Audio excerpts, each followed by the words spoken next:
Chapter 1626. Ning Shu explained, the body is like a house. There's only one person in your body, but there are two in mine. Understand? Bao Luo's face flushed red. Can you tell me the secret? When will the other Nicole appear? Bao Luo asked. Ning Shu spread his hands.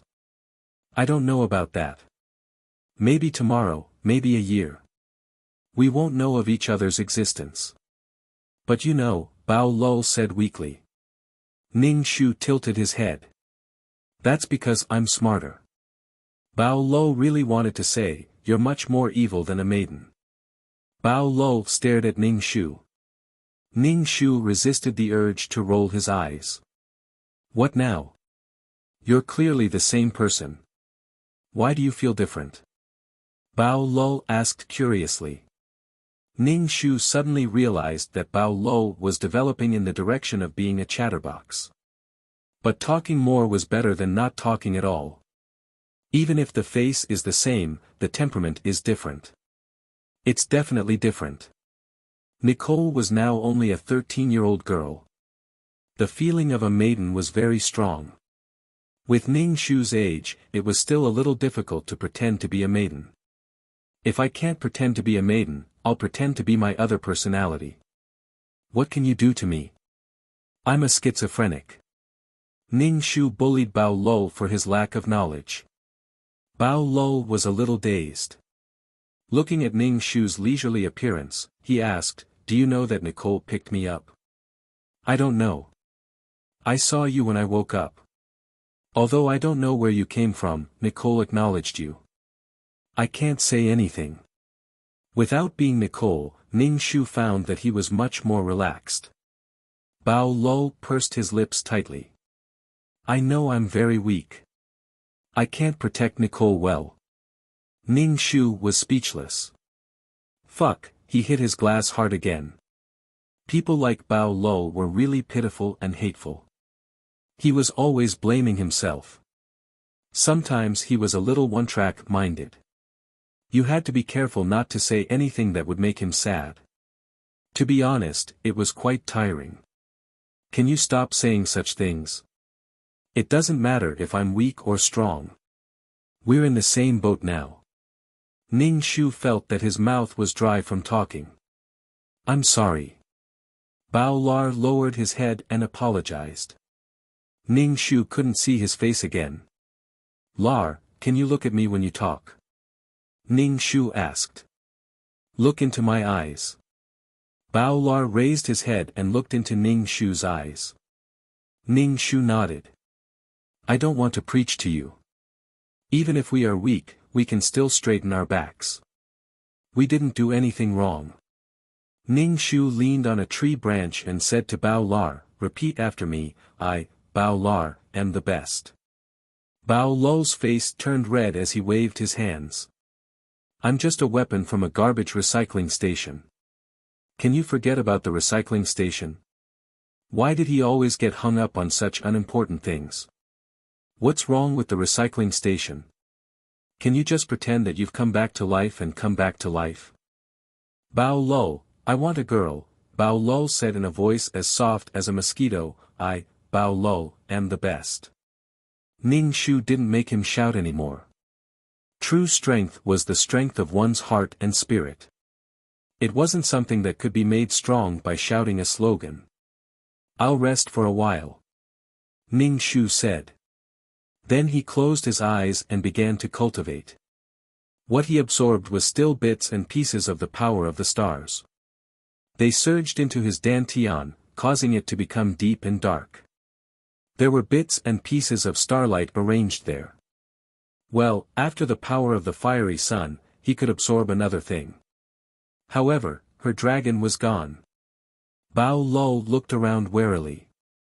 Seeing that Ning Shu had fallen asleep, he lifted the strands of hair in front of his forehead and looked at Ning Shu. His gaze was so hot that Ning Shu felt uncomfortable. Ning Shu opened his eyes and met Bao Luo's gaze. Bao Luo immediately let go of his bangs and lowered his head. He looked a little uneasy. Ning Shu, Ning Shu felt that he should pretend to be Bao Luo's mother-in-law. Become Nicole's mother and teach her son-in-law, Bao Luo, so fierce. Want a girl, why are you looking at me? Ning Shu asked. Bao Luo had a premonition that he was going to tell the truth. He might get beaten up. Ning Shu asked again, do you like my other personality? I don't. I really don't. Bao Luo hurriedly waved his hands and explained with a pale face. He lost his balance and fell from the tree. Ning Shu chuckled. You can only repay the kindness of saving your life with your body. There's nothing wrong with you liking her. Bao Luo liked the girl who saved him. She was soft and shy, a girl that he wanted to protect with all his might. Bao Luo climbed up the tree. It's impossible for a human to be with a weapon. TSK, here we go again. Why do you need to label her? Besides, it wasn't like they couldn't have sex. Once feelings were felt, they would naturally communicate. Ning Shu stretched and closed his eyes to cultivate. The next day, Ning Shu followed Bao Luo into the city. He seemed to be going to a shop to sell the beast cores he found. After getting only 1 silver coin, Ning Shu sent Bao Luo to the weapon maintenance center for maintenance. At the very least, he wanted to remove all the scars on his body. A body full of scars and bangs covering his eyes. No matter how one looked at it, he was full of depression. Don't spend this money. You humans need food. All the money is used for maintenance. Do you still have money to buy food? Bao Luo refused. At the door of the maintenance center, Ning Shu kicked Bao Luo in. He paid the bill and waited outside. A silver coin was exchanged for a few copper coins. Ning Shu put away the copper coins. Earning money was too damn difficult. Ning Shu sat on the steps, propping up his chin and looking at the people coming and going in front of him. There were warriors, beautiful weapons, men and women. When Bao Luo came out, the scars on his face were gone. His hair was cut short, revealing his obsidian eyes. Bao Luo shyly moved over to Ning Shu. Ning Shu squinted and asked, "Who are you?" Bao Luo was a little petrified. "I'm Luo." "Don't worry, I'm just kidding." "Of course, I know you are Luo." Ning Shu sized Bao Luo up and kept staring at him. Bao Luo's face turned red. "You look more energetic," Ning Shu said. Then, Ning Shu and Bao Luo strolled on the streets. Master." Bao Luo looked hesitant. Ning Shu said, "What's the matter? Tell me." "I want to buy a book to record the Luna beasts I kill every day," Bao Luo said. Ning Shu nodded. "Okay, so just tell me what you want. If you don't tell me, I won't know what you are thinking." "Oh, I know. What do you want, Master?" Bao Luo asked. Chapter 1627. Since his master wanted to be honest, he had to ask his master what he wanted. Ning Shu smiled and said, "Take a guess." Bao Luo was speechless. Why did it feel like it was a one-sided confession? Ning Shu spent some money and bought a book for Bao Luo. Bao Luo kept the book and smiled. There was no scar on his face, and his eyes were curved. This was the first time Ning Shu saw Bao Luo smile. Ning Shu and Bao Luo did not have the money to buy a house, so they slept on the streets. They found a roof that could shelter them from the rain. Bao Luo felt very guilty and directly said that he had caused Ning Shu to suffer. Ning Shu only said, "This is not your responsibility. There's no need to blindly pin everything on yourself. You are taking responsibility even though it's not your responsibility." "Stupid," Ning Shu said as he rolled his eyes. Bao Luo said, "I want the girl." Bao Luo did not dare to say such words again. Ning Shu and Lars lived a life of hardship and living in the open. When there were 5 blood-red moons in the sky, the Luna beasts started to attack. All the warriors and weapons in the town participated in the defense. Ning Shu was not strong enough, so he could only kill a few Luna beasts. The battle only ended when the sun was about to rise. Ning Shu raised his hand and wanted to high-five Bao Lar. There were many people around. Bao Lar felt awkward. When he saw Ning Shu raise his hand, he reached out and gave Ning Shu a high five. Again. This is our victory ceremony. Be serious. We survived again. Ning Shu raised his hand. Bao Lar pursed his lips and high-fived Ning Shu. Pa! It was loud and clear. Bao Lar took out a pen and a book and wrote down a number. How many Luna beasts did we kill today? Ning Shu went over and asked. Bao Lar tilted his head and said, 18. Not bad. We survived and even killed 18 Luna beasts. Ning Shu clasped his hands behind his back and said with a smile. Ning Shu sold the beast cores he had obtained and bought some coarse bread. He squatted at the foot of the wall with the crossbowman Lar, waiting for tomorrow to find Mei Ziqing. Ning Shu said to 2333 in his mind, talk to Mei Ziqing's system and ask him where he is right now. Oh, 2333 said. After a while, he said, they replied that they are in Kahilda. Ning Shu went to buy a map of Casilda and studied it carefully. Bao Lar watched from the side and asked, where are you going? Casilda town, Ning Shu answered without raising his head. Ning Shu confirmed the route and bought enough coarse bread. Even if he had the fasting pill, he wouldn't be able to use it. It was normal for weapons to not eat for a few days, but it was strange for Ning Shu not to eat. Crossbow Raul stuffed the object into his body. The next day, Ning Shu and Bao Lar embarked on their journey to Casilda town. Along the way, they killed many Luna beasts. 5 Luna beasts today. There are quite a lot of Luna beasts today. There are actually 10 of them. Master, we seem to be lost. We seem to be walking on this road. Get lost. I am not a person who will get lost.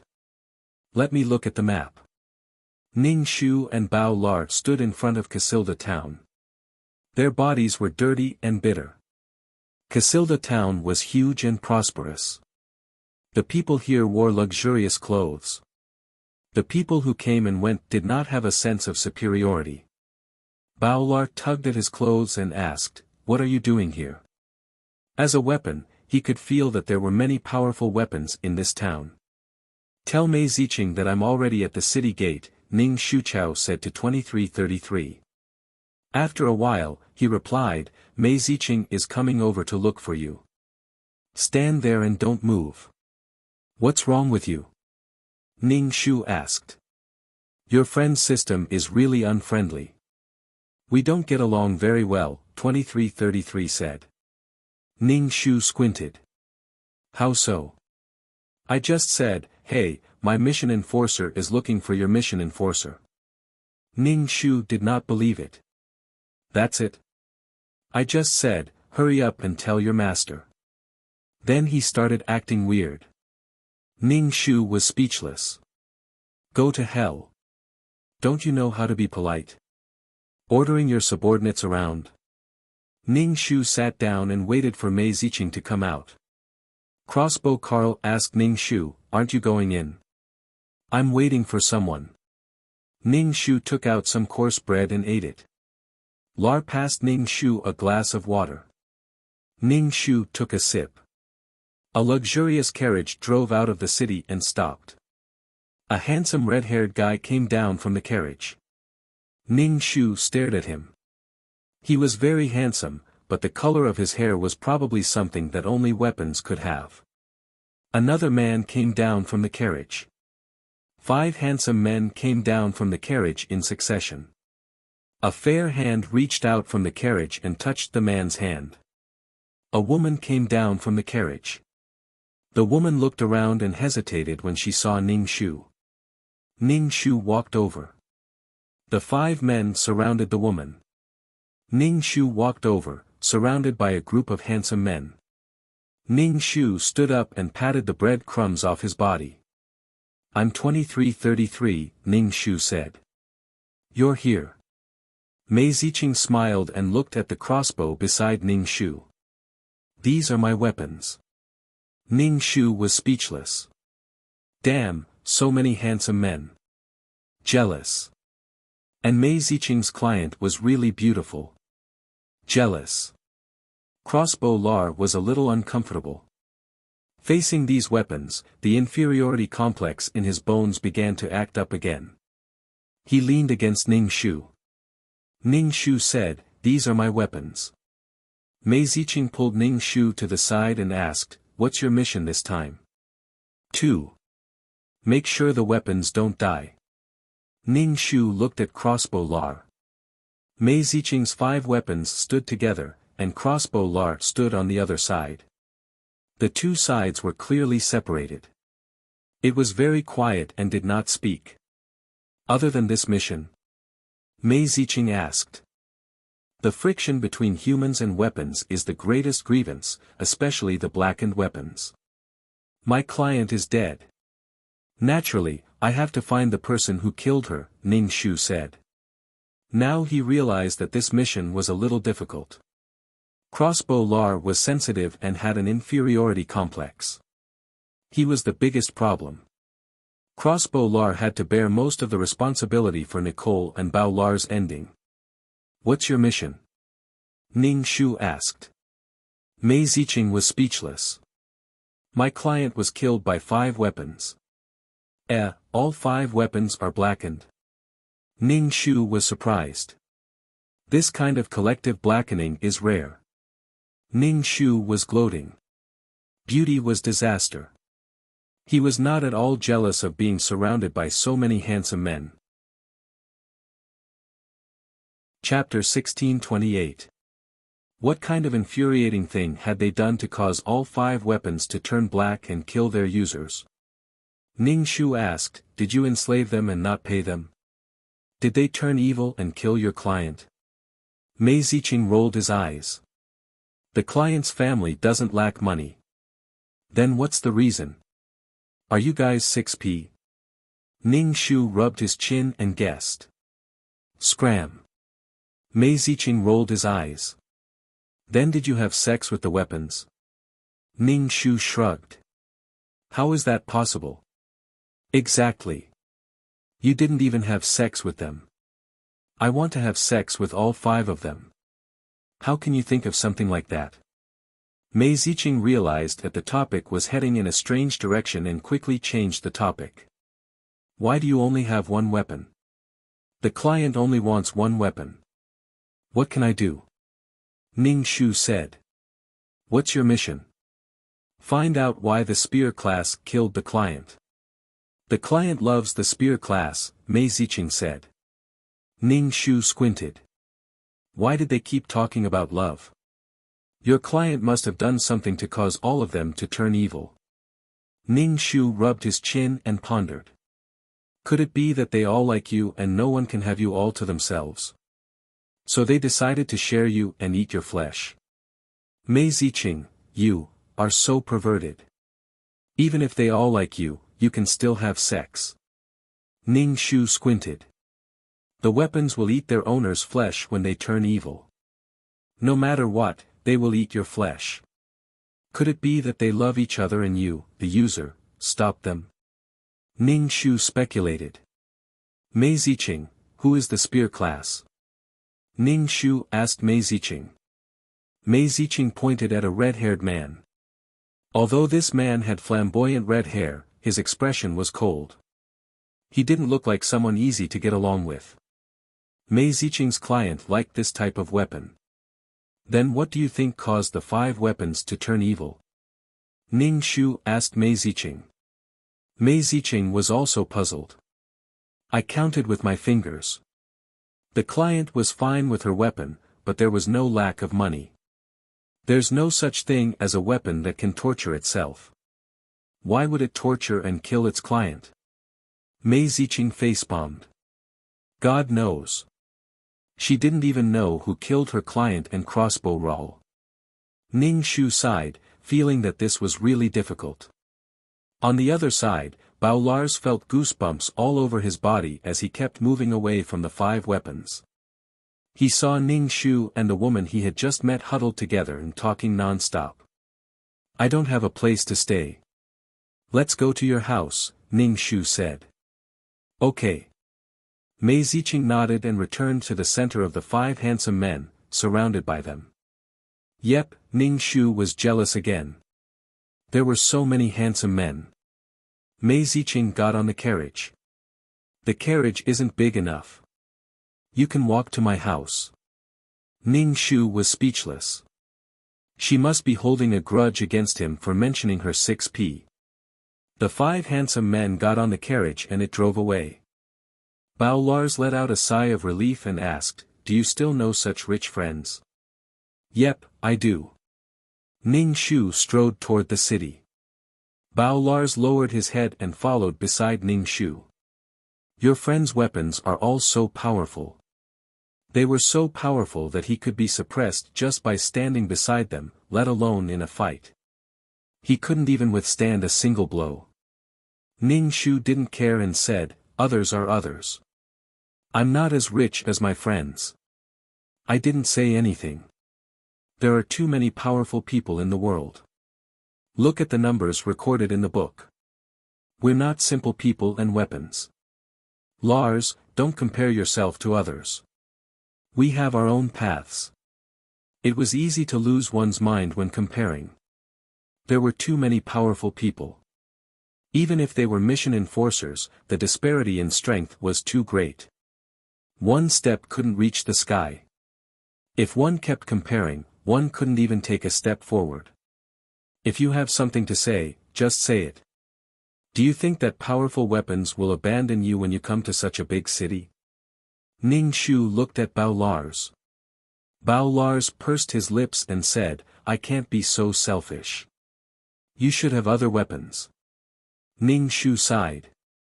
"You don't have any weapons, but you're interested in a beautiful but poor girl like me." Bao Lars was speechless. Ning Shu found a place and sat down. "Are you going to sit on the street like this? Aren't we going to a friend's house?" Bao Lars saw Ning Shu sitting on the ground.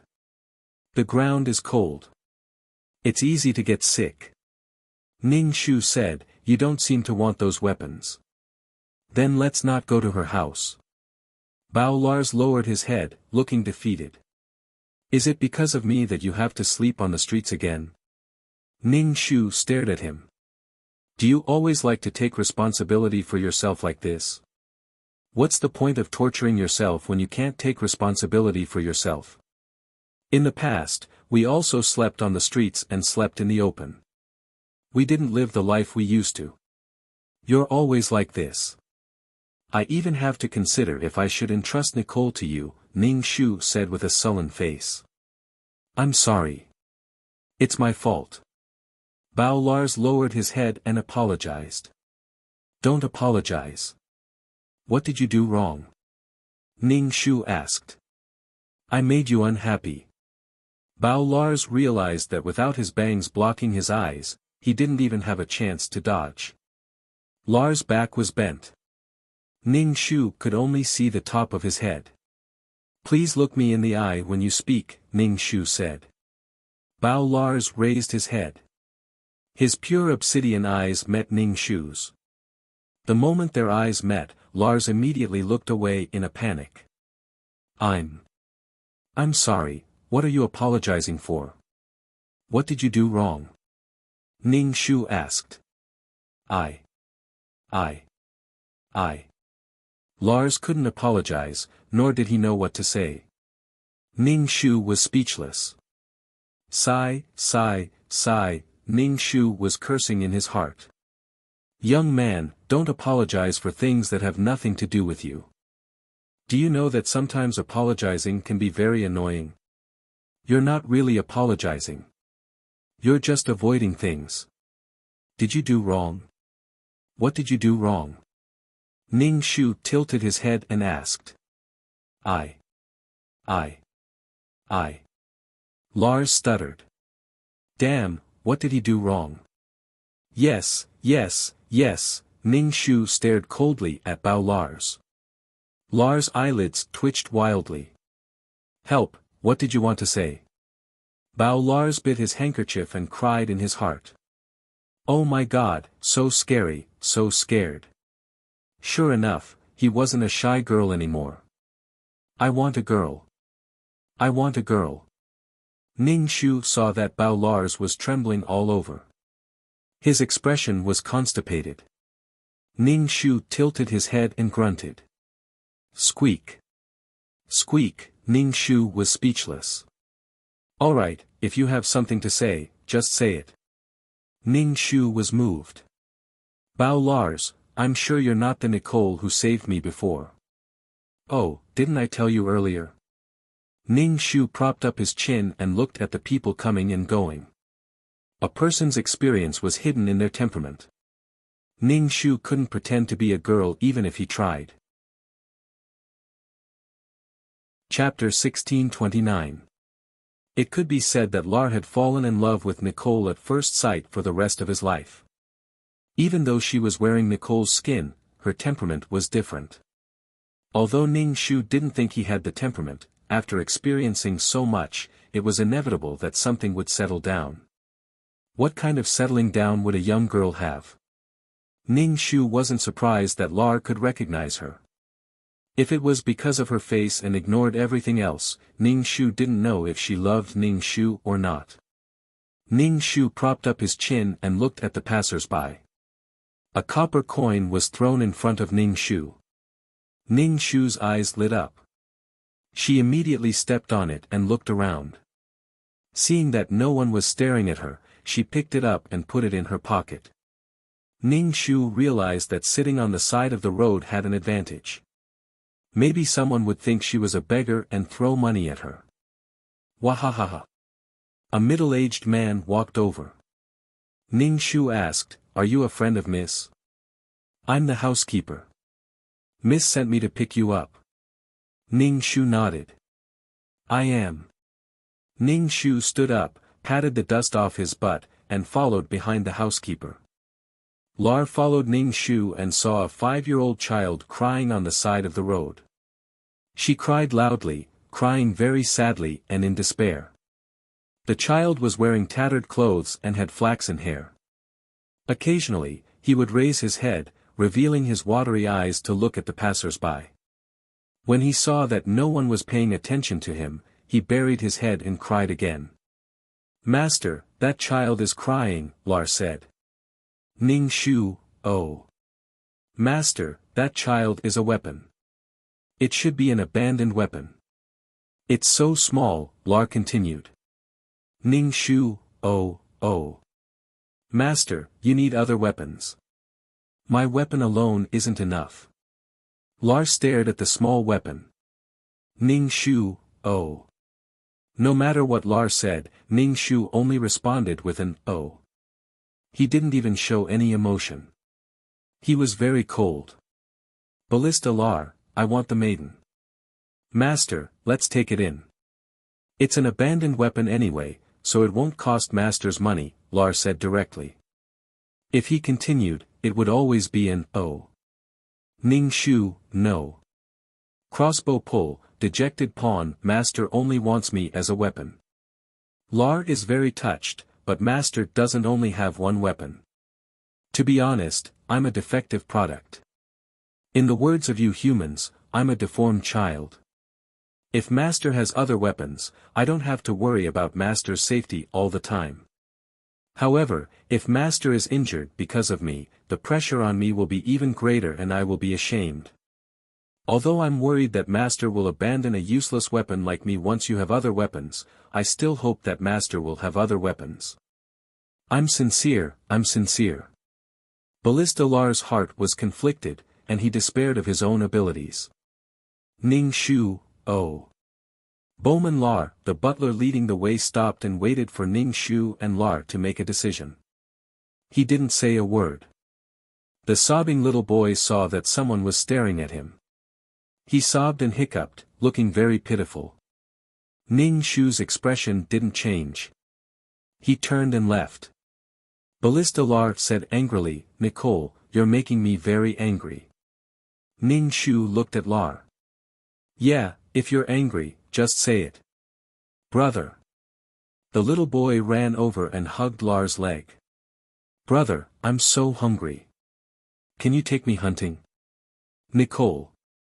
Lar looked at Ning Shu awkwardly. Ning Shu reached out, grabbed the little boy's collar, and threw him away. Ballista Lar, his master couldn't be so cruel. His master couldn't be so unsympathetic. Corrupted weapon. Stay away from my weapon, Ning Shu said coldly. The little boy rolled on the ground and stood up with an innocent smile. He tilted his head and looked at Ning Shu. I'm not a corrupted weapon. You can even accept that defective weapon. Why can't you accept a small and new weapon like me? The little boy was confused. Ballista Lar opened his mouth but couldn't say a word. He looked at the little boy with a strange expression. The little boy walked in front of Ning Shu and asked innocently, Sister, how do you know that I'm a corrupted weapon? Ning Shu, pretend to be obedient. Ning Shu smiled and patted his head. Guess. Lar, master is so evil. The little boy waved Ning Shu's hand away. Don't touch me, disgusting human. Master. Ballista Lar stood in front of Ning Shu. The little boy sneered. You think a defective weapon can stop me? Ning Shu didn't want to argue with the little boy. He pulled Lar away. The little boy squatted on the ground and cried. There was a blurry mark on the back of his hand. Ballista Lar lowered his head and said dejectedly, Nicole, it's all my fault. It's okay. There are many tricks in the city. You're just a country boy. Of course, you can't guard against them, Ning Shu said casually. At that time, I saw that the weapon was very powerful. I felt the pressure and wanted to get you another weapon. Ning Shu nodded. I understand your efforts, but we're not strong enough now. Don't show our sympathy. Corrupted weapons have twisted hearts and are full of uncertainty. Normal weapons will be affected if they stay with them. Emotions were contagious. I understand, Ballista Lar immediately said. There was a hint of determination in Lar's expression. Even if the child was a normal weapon, Ning Shu didn't want it. Children were troublesome. Besides, Lar already made her feel tired. She could forget about the others for now. The butler brought Ning Shu and Lar to the door of a luxurious mansion. Ning Shu looked at the mansion. Damn, jealous. Why were her clients always poor? The butler brought Ning Shu and Lar to the room. There were countless maids along the way, and all kinds of luxurious decorations. Ning Shu followed behind the butler without a change in expression. Lar didn't care about the surroundings and followed Ning Shu without blinking. Even if he felt that there were many powerful weapons in the mansion, he tried his best not to show any fear. This is your room, the butler said. Just one room? Lar stuttered. Although it's just one room, it's very big inside. There are also compartments. This was arranged by Mississippi. The butler left after saying that. Ning Shu nodded and thanked him. Dinner was delivered by the maids. Since coming to this world, Ning Shu had never tasted such delicious and sumptuous food. Slowly tasting it, his mouth was full of fragrance. It was too delicious. Lar stood to the side and watched Ning Shu eat. With a smile on his face, he asked, "Is it delicious?" Humans seem to value eating. Eating was a desire.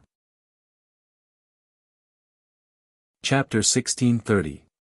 Of course. It's delicious, but you won't be able to taste it, Ning Shu said directly. Lar was speechless. Was it really okay to be so direct? When Ning Shu was full, a maid came to take away the bowls and chopsticks. We've been running around for a long time. You should rest early. Ning Shu sat cross-legged and started to cultivate. Lar made a mattress on the floor. Ning Shu was cultivating when he felt someone coming in through the window. Mei Ziqing was hanging on the window, and his eyes met with Ning Shu's. "Why did you come in through the window? You look like a thief." Ning Shu rolled his eyes. Mei Ziqing came in and sat beside Ning Shu. He said, "I came in stealthily." "I can see that," Ning Shu said. "My 5 weapons followed me everywhere. I couldn't even find a chance to talk to you." Ning Shu frowned. "If that's the case, why don't we just get rid of the weapons? Besides, they will definitely do that. What's the point of keeping them? Keep them for winter. If we get rid of them, we won't know many secrets." "I want to ask you for a favor," Mei Ziqing said softly. "What do you want me to do? How can I cooperate with you?" Ning Shu asked. Mei Ziqing whispered into Ning Shu's ear, "You just need to do this. Challenge me when the time is right." "Why? What's the point?" Ning Shu was confused. Mei Ziqing said, "Actually, the 5 weapons that my client keeps have never been used. They are just kept like this. Aren't they useless?" "They're not even as good as my Lar," Ning Shu said directly. Lar, who was sleeping in the cubicle outside, heard this. He curled his lips and blushed. He turned around and looked at the cubicle door. Mei Ziqing was speechless. "Can you keep your voice down? Then how do your weapons eat?" Ning Shu asked. "The weapons could only eat after killing the Luna Beast. Someone brought the half-dead Luna Beast to me. All I had to do was to use my weapon to finish it off." Mei Ziqing shrugged. Ning Shu's mouth twitched. This was no longer an ordinary piece of trash. Rich people really knew how to have fun. Ning Shu rolled his eyes. "I think this might be the reason why your weapon has turned dark. It was originally a powerful weapon, but now it's more like a taboo pet that you commissioned. If you want to eat the half-dead Luna Beasts, you will be mocked by the other weapons. The purpose of weapons is to kill." Ning Shu rubbed his chin and analyzed. "Raising weapons like this will kill the nature of weapons. What about the dignity of the weapon? That's why the weapons want to regain their freedom. Perhaps your client didn't agree to terminate the contract, so they all turned evil." Mei Ziqing shook his head. "That's what I thought too. But I asked them and they said that life is good. Men's words can't be trusted. What's the use of challenging them? It's better to just tell them to cancel the contract." With a slap, the two parted ways. Mei Ziqing sighed. "But the client loves the Spear Squad." "Love my ass. You don't even have your life anymore." If the Spear Squad had even the slightest bit of affection for their master, they wouldn't have turned evil and gnawed on his flesh and blood. The lifespan of weapons was not long. In essence, everything would decay and disappear with the passage of time. Especially when weapons were used to kill Luna Beasts, the process of decay was accelerated. Weapons only had a lifespan of 50 years at most. Weapons that did not know how to cherish could even have a lifespan of more than 20 years. It was indeed difficult for humans and weapons to stay together. Mei Ziqing rubbed his chin. "Why don't we keep the Spear Squad and let the rest go? I reckon that the spear-wielding class will be corrupted even faster." Ning Shu shrugged. Mei Ziqing was speechless. Besides this mission, what's wrong with this world? Ning Shu did not believe that Mei Ziqing had called him over just for love. Otherwise, there was something wrong with this world. Mei Ziqing nodded. "The higher-ups have detected that something is wrong with this plane, but they don't know what the problem is. Therefore, besides fulfilling the client's wish, our mission is to find out what's wrong with this plane." Ning Shu rubbed his chin and asked, "Is it because there are too many corrupted weapons?" "Weapons have emotions too.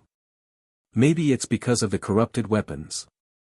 Speaking of grievances, there are too many people and they have a greater impact on the plane.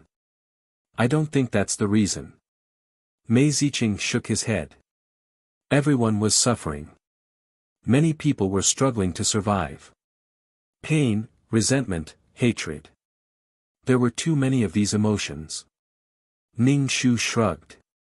He could not think of a reason. Let's solve my problem first. My 5 weapons. Mei Ziqing lowered his head. If you don't want to kill them, just cancel the contract. But the client has been dismembered. Are we going to let them go just like that? Mei Ziqing shook his head. Ning Shu gave him a sideways glance. Then beat them up.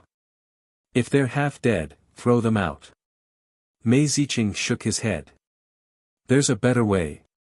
You can go now. You've been out for a while. Your weapons must be looking for you everywhere, Ning Shu said.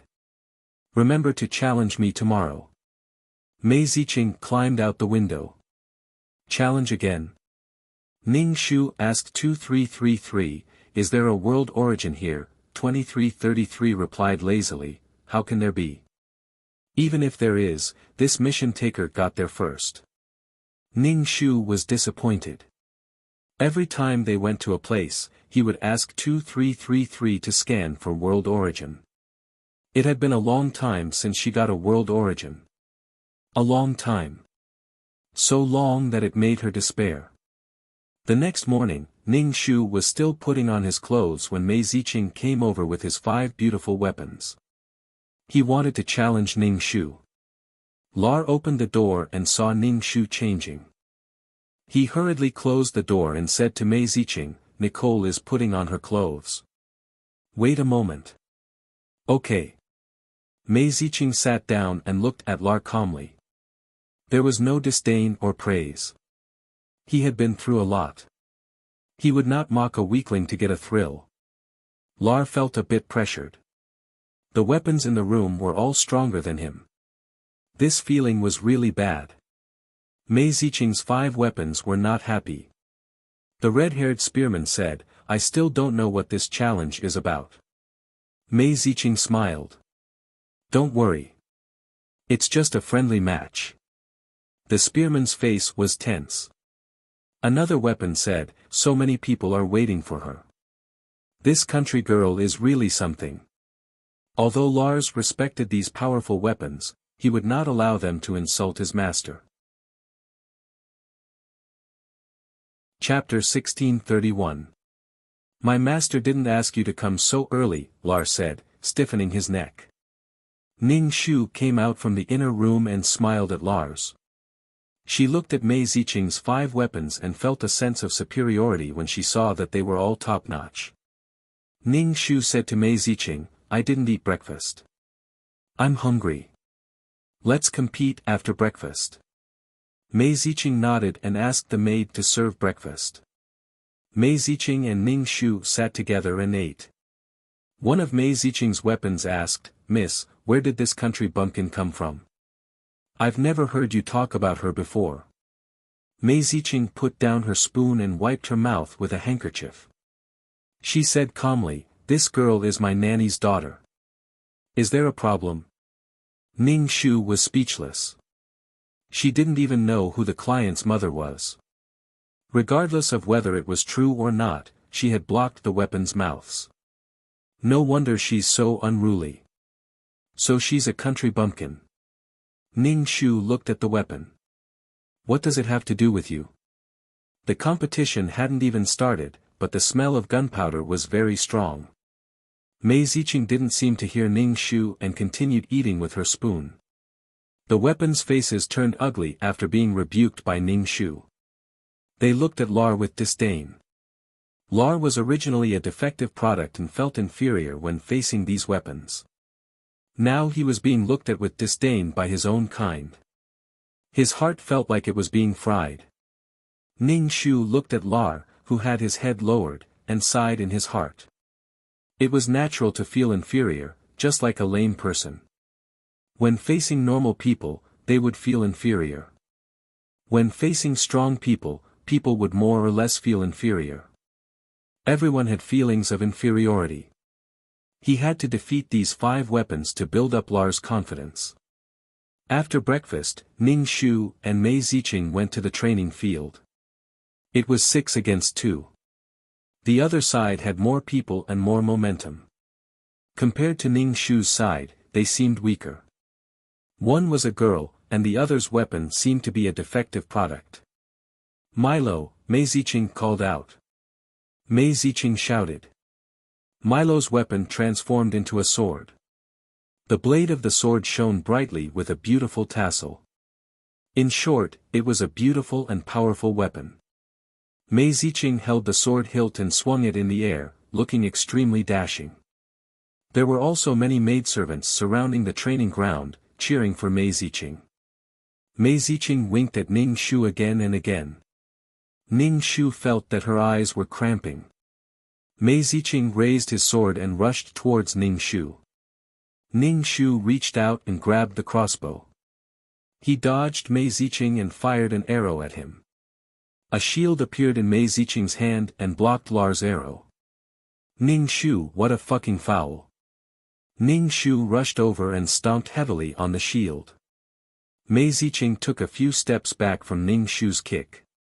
His hand that was holding the shield was numb. He was really strong.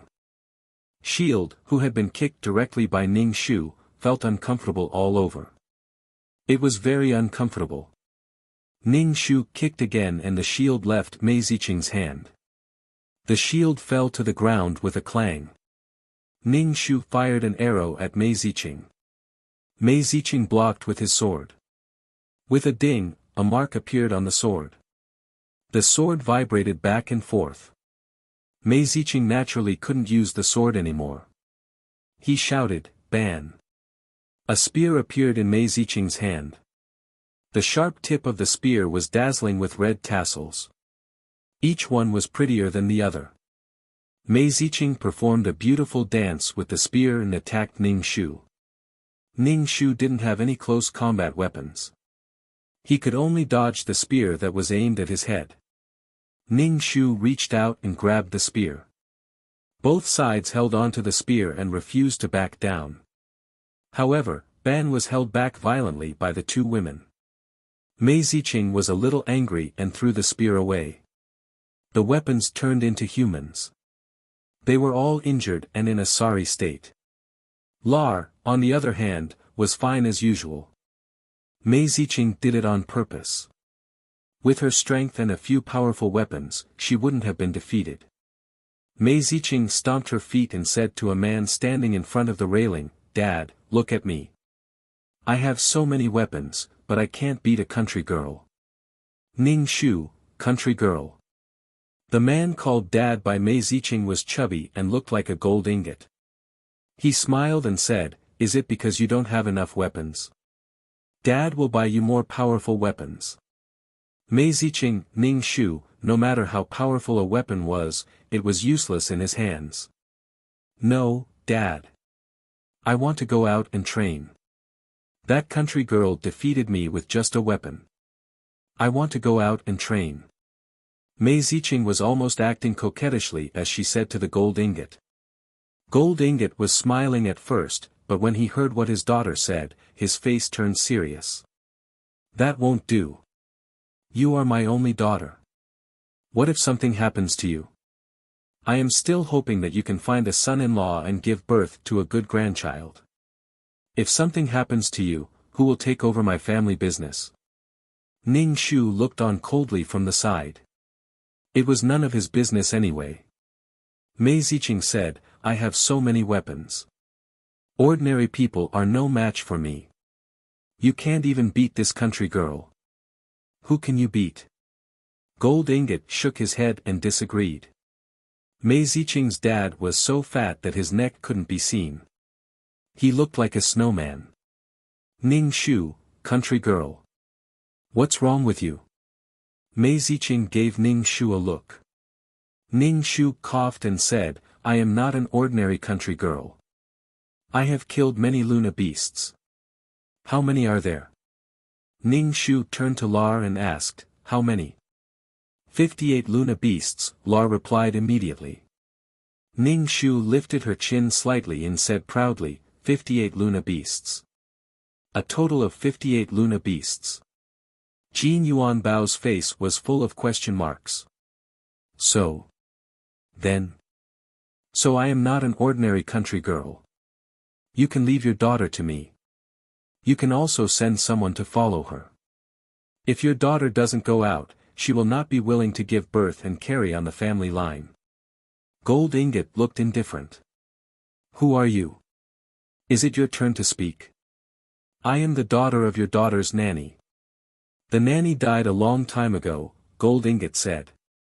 Ning Shu said, so now I am an orphan. Mei Ziqing nodded. I want to go out. Maybe I will meet the man I like and bring him back to give birth to my child.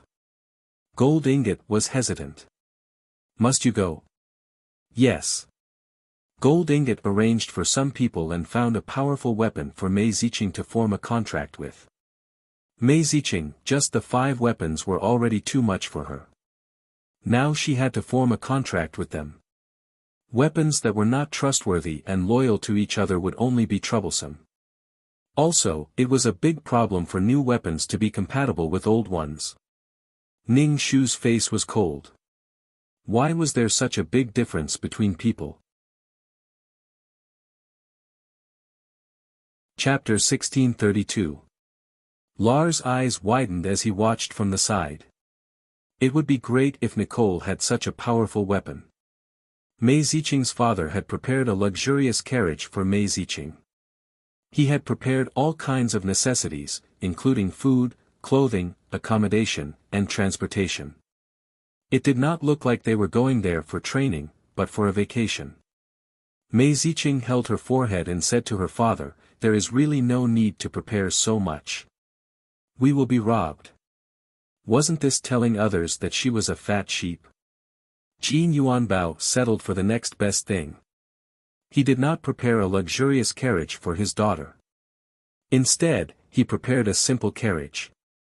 Before they set off, Jin Yuanbao held Mei Ziqing's hand and said, this time, we must find a man. Do you understand?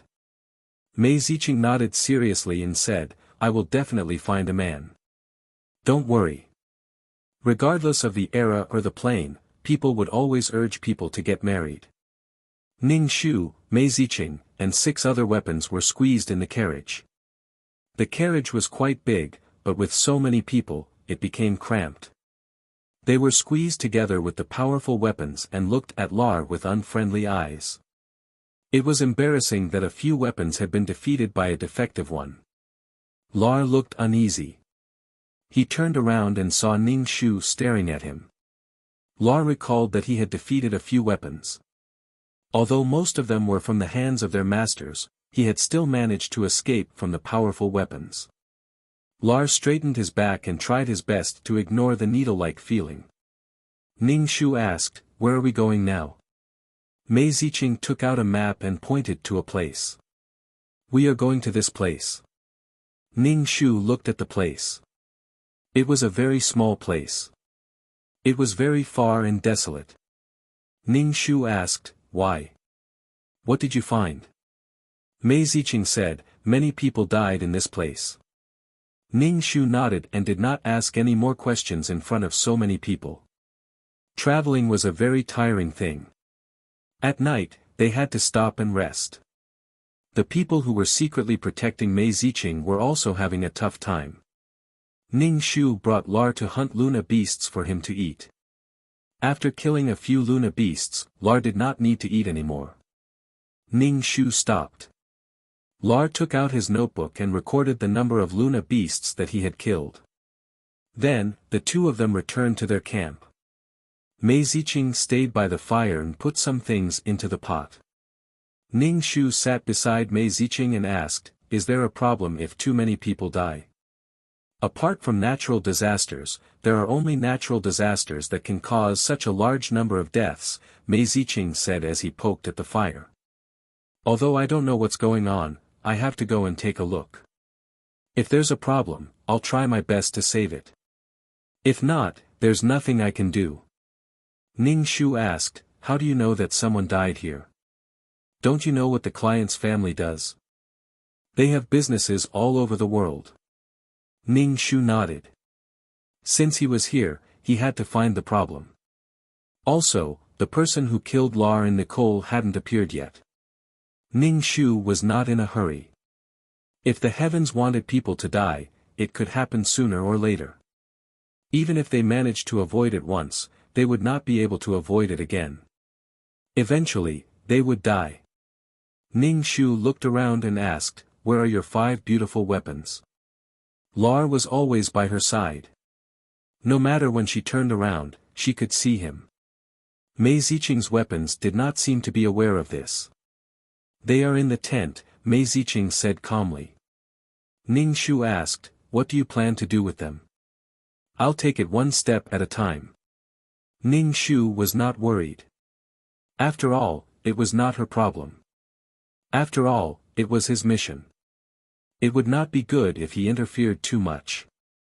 Ning Shu released his mental strength to prevent any Luna beasts from charging over without him noticing. Ning Shu sensed that there were many people hiding in the surroundings. Apparently, they were sent by Mei Ziqing's father to protect her. Ning Shu released more mental strength to cover a wider area. In the end, he saw a little boy. This little boy was holding a dagger and stabbing a Luna beast. This Luna beast was already dead. When the little boy stabbed it with the dagger, blood spurted out and splattered on the boy's face. The boy's eyes were hidden in the darkness. He smiled and revealed a sharp tooth. He stabbed the Luna beast again and again. The places that were stabbed became minced meat. Ning Shu raised his eyebrows. Why was this little boy here? Did he follow her here? This little boy's body was only the size of a 5-year-old child. Although he did not know what he had gone through, he had turned evil. He had chosen to fall. This child was a weapon with all the negative energy in his body. Hatred, cruelty, bigotry, and torture. Ning Shu was more inclined to believe that this child was here for her. The child seemed to be tired. He stood up. Blood was dripping from the dagger. Unexpectedly, he smiled in Ning Shu's direction. He was giggling like a naive child. Ning Shu retracted his mental strength. It did not matter if this child had followed them here. As long as he appeared in front of her, she would definitely be spanked. Mei Ziqing scooped a bowl of soup from the pot for Ning Shu. Ning Shu drank the soup. It was delicious. After eating, Ning Shu wanted to go up the tree to rest. Lar reached out his hand and lifted Ning Shu up high. Lar thought, so light. Ning Shu lowered his head and Lar raised his head. Their eyes met. Lar blushed and used all his strength to lift Ning Shu up the tree branch. Ning Shu sat on the tree branch. He felt a little pain in his butt. Lar climbed up the tree and sat opposite Ning Shu. He said, "Nicole, you have to eat more. You're so light." Ning Shu said, "It's strange that I'm so heavy. Your arms are so skinny. Eat more next time." Lar looked at the tent under the tree. "Isn't your friend rich? You should eat more next time." Ning Shu was speechless. There was something wrong with Lar's attitude. Such an honest child was asking her to eat shamelessly.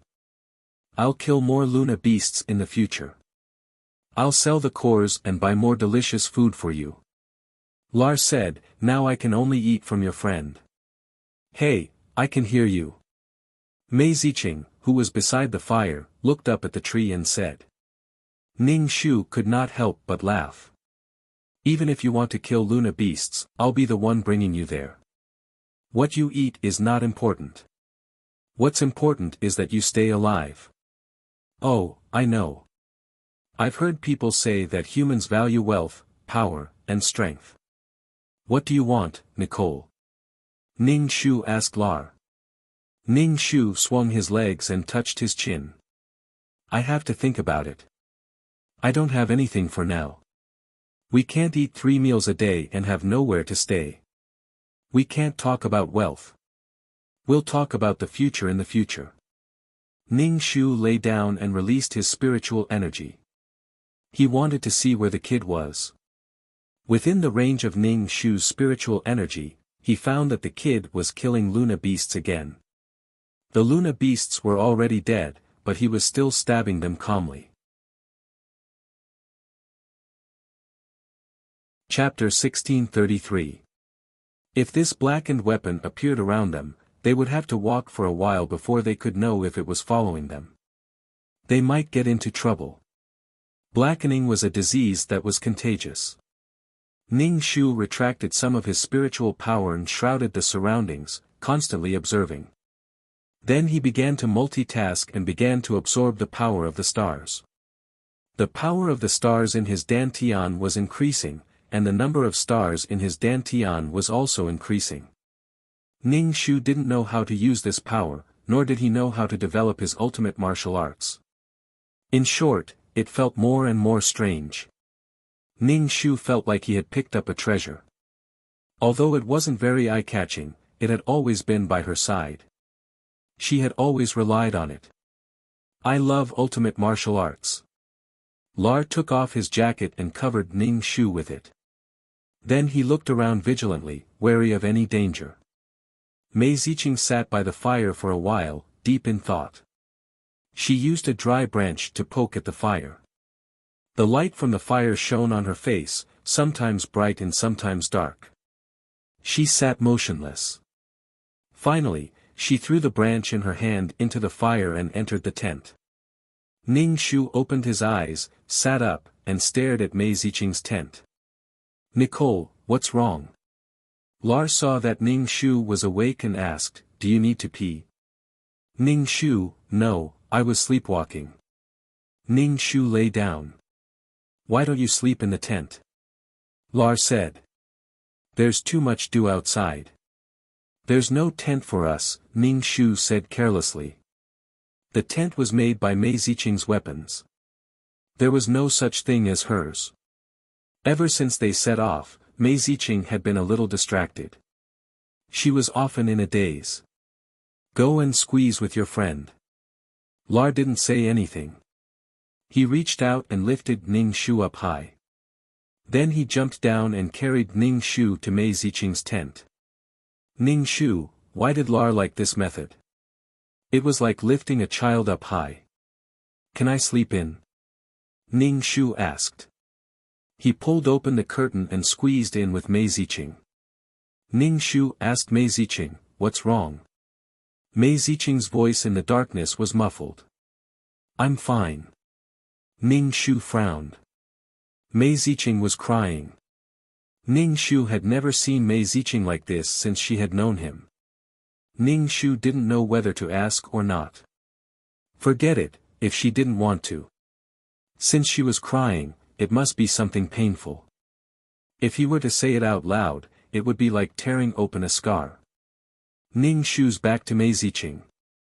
Ning Shu was very clear about Mei Ziqing's expression and whether or not he was crying under the scan of her mental strength. Ning Shu retracted his spiritual power and closed his eyes to sleep.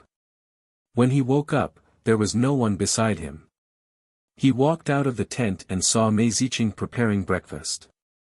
Ning Shu walked over and sat beside Mei Ziqing. He saw that Mei Ziqing's eyes were a little red. It seemed that last night wasn't an illusion. Mei Ziqing was really crying.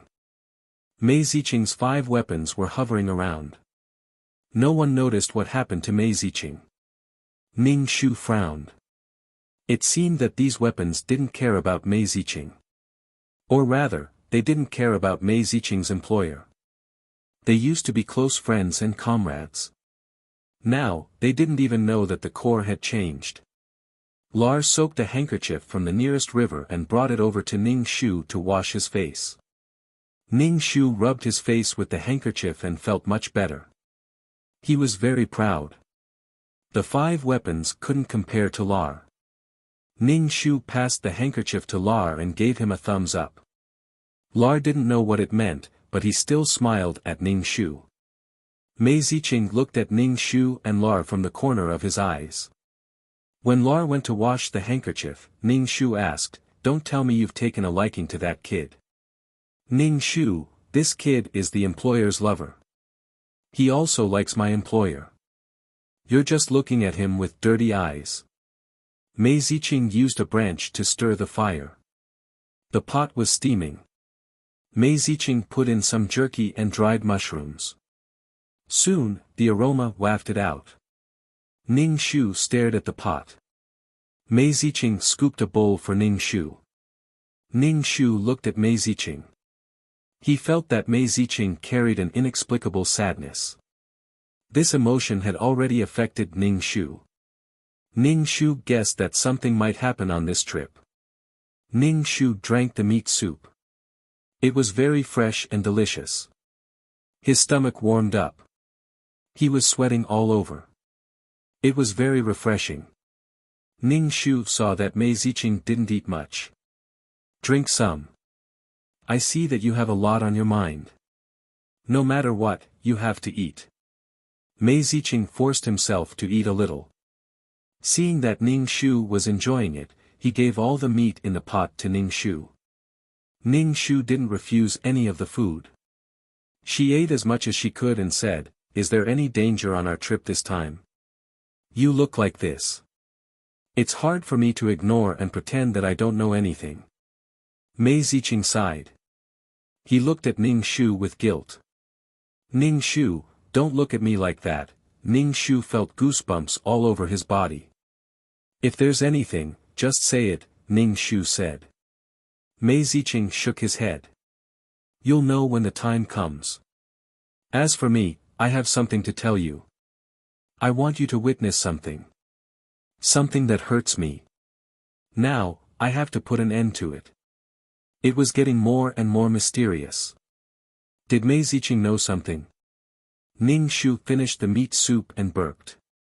"Although I don't know what you're talking about, I still hope that you can let go of some things. Otherwise, you'll be the one suffering. So conflicted, so painful, and so heartbroken." It was most likely related to love. Love was the thing that people yearned for the most in the world. It was sweet and bitter at the same time. There was poison in the sweetness. Who knew when love would end up foaming at the mouth? Could it be that Mei Ziqing had a lover? This lover seemed to have done something that hurt Mei Ziqing and put him in a difficult position. Could it be that what followed next was a melodramatic story of love and hate? Ning Shu's mind had already filled in the story. He couldn't help but let his imagination run wild. When she was still an intermediate mission enforcer, Mei Ziqing was already trying to become a super mission enforcer. This meant that Mei Ziqing had been a mission enforcer longer than her, but he had a lover. It seemed that love was something that all humans yearned for. Ning Shu propped up his chin and looked at Mei Ziqing. He felt a little helpless. Couldn't Mei Ziqing tell her what had happened so that she could be mentally prepared? What did he want her to witness? Ning Shu's heart was scratching. Why did all the mission enforcers he had met recently seem so sad? Wen Xing had a girlfriend that he loved very much. In the end, they broke up. Even the carefree Mei Ziqing seemed to have endless sorrow in his heart. Chapter 1634. How could he be considered a qualified mission enforcer if he did not have a sorrowful past? Looking at Wen Xing and Mei Ziqing, Ning Shu felt that something was wrong with her. Ning Shu looked at her hands and wondered if she could not love anymore. Ning Shu only questioned herself for a moment before she felt relieved. Everyone had their own way of life. Ning Shu did not care much about these things. Humans were divided into loners and losers. Ning Shu felt that she should be the loner. Humans were contradictory. They were afraid of loneliness in a group, but yearned for solitude in a noisy environment. They never knew what to do. Ning Shu stretched her back and felt refreshed. She did not need to find someone to relieve her loneliness just because she was lonely. After breakfast, they started their journey again. The 7 of them squeezed into the carriage. The carriage rocked and swayed. Suddenly, it came to a stop and neighed. Everyone's body leaned forward, and then fell back heavily. Mei Ziqing lifted the curtain and asked the coachman, "What happened?" The coachman pointed to the ground. A 5 or 6-year-old child was lying unconscious on the ground. Why is there a child? Mei Ziqing asked with a frown. Ning Shu jumped down from the carriage and walked to the child. Be careful. Lars shielded Ning Shu. Ning Shu grabbed the child by his collar and shook him. Stop sleeping. Mei Ziqing got down from the carriage and asked, Do you know this child? No, but we met once. Ning Shu shook the child with all her might. The child opened his eyes and stretched out his hand to scratch Ning Shu's face. Ning Shu threw him out. He fell to the ground with a thud, stirring up dust. Everyone was speechless. How cruel. The child got up from the ground and pointed at Ning Shu. You despicable woman. Ning Shu chuckled. She did not forget how this child poked the Luna beast's corpse last night. Even after it died, he would not let go of the corpse. Mei Ziqing rubbed his forehead and asked tiredly, Is this your son? Scram. How can my son be a weapon? Ning Shu snapped, his eyes fixed on Mei Ziqing's wrist. Mei Ziqing didn't have a good night's rest and looked exhausted. He kept rubbing his forehead and revealed his wrist. There was a faint red mark on it. The red mark was not obvious, but Ning Shu still took it to heart. The little boy howled and rushed towards Ning Shu like a tiger cub, baring his teeth. Ning Shu pressed down on his head. The boy bared his fangs and brandished his claws, but he couldn't reach Ning Shu. What are you trying to do? Ning Shu asked, If you don't tell me, I'll break you in half. What kind of weapon are you? Mei Ziqing glanced at the blurry mark on the back of the boy's hand. How did you provoke a corrupted weapon? Corrupted weapon? Mei Ziqing's 5 weapons were shocked. No wonder I feel uncomfortable. Ning Shu smiled and said to Mei Ziqing's weapons, Do you want to be corrupted? As long as you're corrupted, you can break free from the shackles of your weapon. You don't need to rely on humans to hunt for food. You can hunt and do whatever you want. Mei Ziqing looked at Ning Shu coldly and said mockingly, Since it's so good to be corrupted, why don't you make your weapon corrupted? Ning Shu shrugged. How can I make my weapon corrupted? After it's corrupted, the weapon will have to endure pain every day. Freedom comes with a price, okay? A weapon that was wrapped in negative emotions would hurt the weapon itself. Then why do you want us to be corrupted? Woman, what are you thinking? Mei Ziqing's weapon immediately roared at Ning Shu.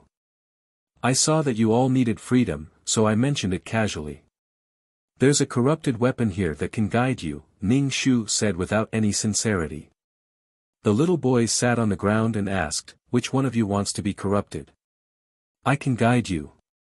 The veins on Mei Ziqing's forehead twitched. He was speechless. Let's settle this quickly. We need to be on our way.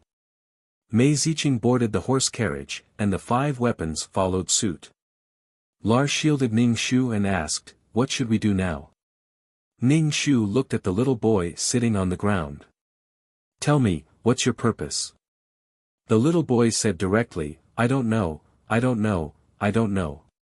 The little boy was a little lost. He could not find a goal and had nothing to do. He did not know how to live. The little boy pulled out a dagger and looked at Ning Shu. A human's body is much softer than a Luna beast's body. A dagger piercing a human's body is different from a Luna beast's. Ning Shu said, Oh. Don't you dare hurt my master. The crossbowman, Lar, stood in front of Ning Shu and looked at the little boy nervously. The little boy smiled contemptuously, full of malice. You're a defective product. Trash like you should stay in the recycle bin. Why would anyone want a defective product like you? Ning Shu did not say anything. Lar's body trembled. You're jealous of me. Yes, you're jealous, I'll be jealous of a defective product. The little boy's voice was a little shrill. I'll kill you now. Ning Shu stretched out his leg and kicked the little boy away. Then, He pulled Lar into the horse carriage. Mei Ziqing asked, "Is it settled?" "Yes, we can continue our journey," Ning Shu said calmly. Lar was speechless. The carriage started to move, and the little boy ran after it. "Damned woman, I'll definitely kill you. You kicked me, so I'll cut off your leg. You touched me with your hand, so I'll remove your hand." Ning Shu lifted the curtain and stuck his head out of the carriage. "Come at me if you can. Run as fast as you can. Don't get lost. Good luck." The little boy ran after the horse carriage. He was sweating profusely, and his face was red from holding back. Mei Ziqing facepalmed. "What kind of depraved weapon will not rest until you're dead? How did you provoke this kind of person? If anything happens, you'll have to be careful of that little brat." Ning Shu crossed his legs and rested his chin on his hand. He said indifferently, "That little brat. It'll only take a few minutes to break him." Ning Shu grabbed Mei Ziqing's weapon, the spearman's hand. He squeezed hard, and the spearman's bones cracked. The spearman's expression changed. Ning Shu let go. "See, I'm very strong. I have no qualms about fighting the heavens and the earth." Everyone looked at the spearman's hand. The bones in his hand were already deformed. The weapons in the horse carriage looked at Ning Shu with eyes full of anger. "Don't be too arrogant. Although you're Master's friend, you've damaged her weapon. Your friendship with Master is really impressive." Ning Shu spread his hands and said without sincerity, "It's because of her face that I'd break him in half." Mei Ziqing was speechless. Mei Ziqing didn't say anything to Ning Shu. She seemed to have a lot on her mind. Maybe she didn't have time to care about her weapon, or maybe she didn't care at all. Chapter 1635. "Damned woman, stop, I'm going to kill you. Ah, I feel so bad. All of you should die, die, die." The little boy's voice came from behind the carriage, full of resentment and malice. In the carriage, Ning Shu ignored the little boy's curses. She propped up her chin and narrowed her eyes. Next to her, Larza's resentment was so strong that Ning Shu couldn't ignore it. "What's the matter?" Ning Shu asked. "Nicole, you touched his hand," Lars said with his head lowered. Ning Shu, "Oh. Do you want me to crush your hand too?" Ning Shu asked. Lars pursed his lips tightly. "I don't like Nicole touching others. You can use your feet instead of your hands. Everyone, use your feet. You're much more violent than this strong girl. Damned woman, I can't run anymore. Stop. I feel so bad. I'm going to die." The little boy wailed and fell to the ground. His face was covered in dust as he looked at the carriage in front of him and cried. Ning Shu lifted the curtain. Come on, come on. Chase me. If you catch me, I'll let you. Hee, kill me." Ning Shu put down the curtain and said to the coachman, "Run faster. Don't worry about the people behind us. Hiya." The coachman waved his whip and the carriage became even more bumpy. Suddenly, a dagger pierced through the carriage and into the carriage. The dagger didn't stop and went straight for the coachman. Ning Shu's blind hands were fast. She caught the dagger with her fingers, but the dagger was too strong. It dragged Ning Shu out of the carriage and he fell to the ground with a thud. "Ha ha ha, damned woman, you finally have a day like this." The little boy pointed at Ning Shu and laughed eerily. Ning Shu stood up without a change in expression. She patted the dust off her body and grabbed the dagger. The blade of the dagger was thick and shiny. There were also complicated patterns on the blade.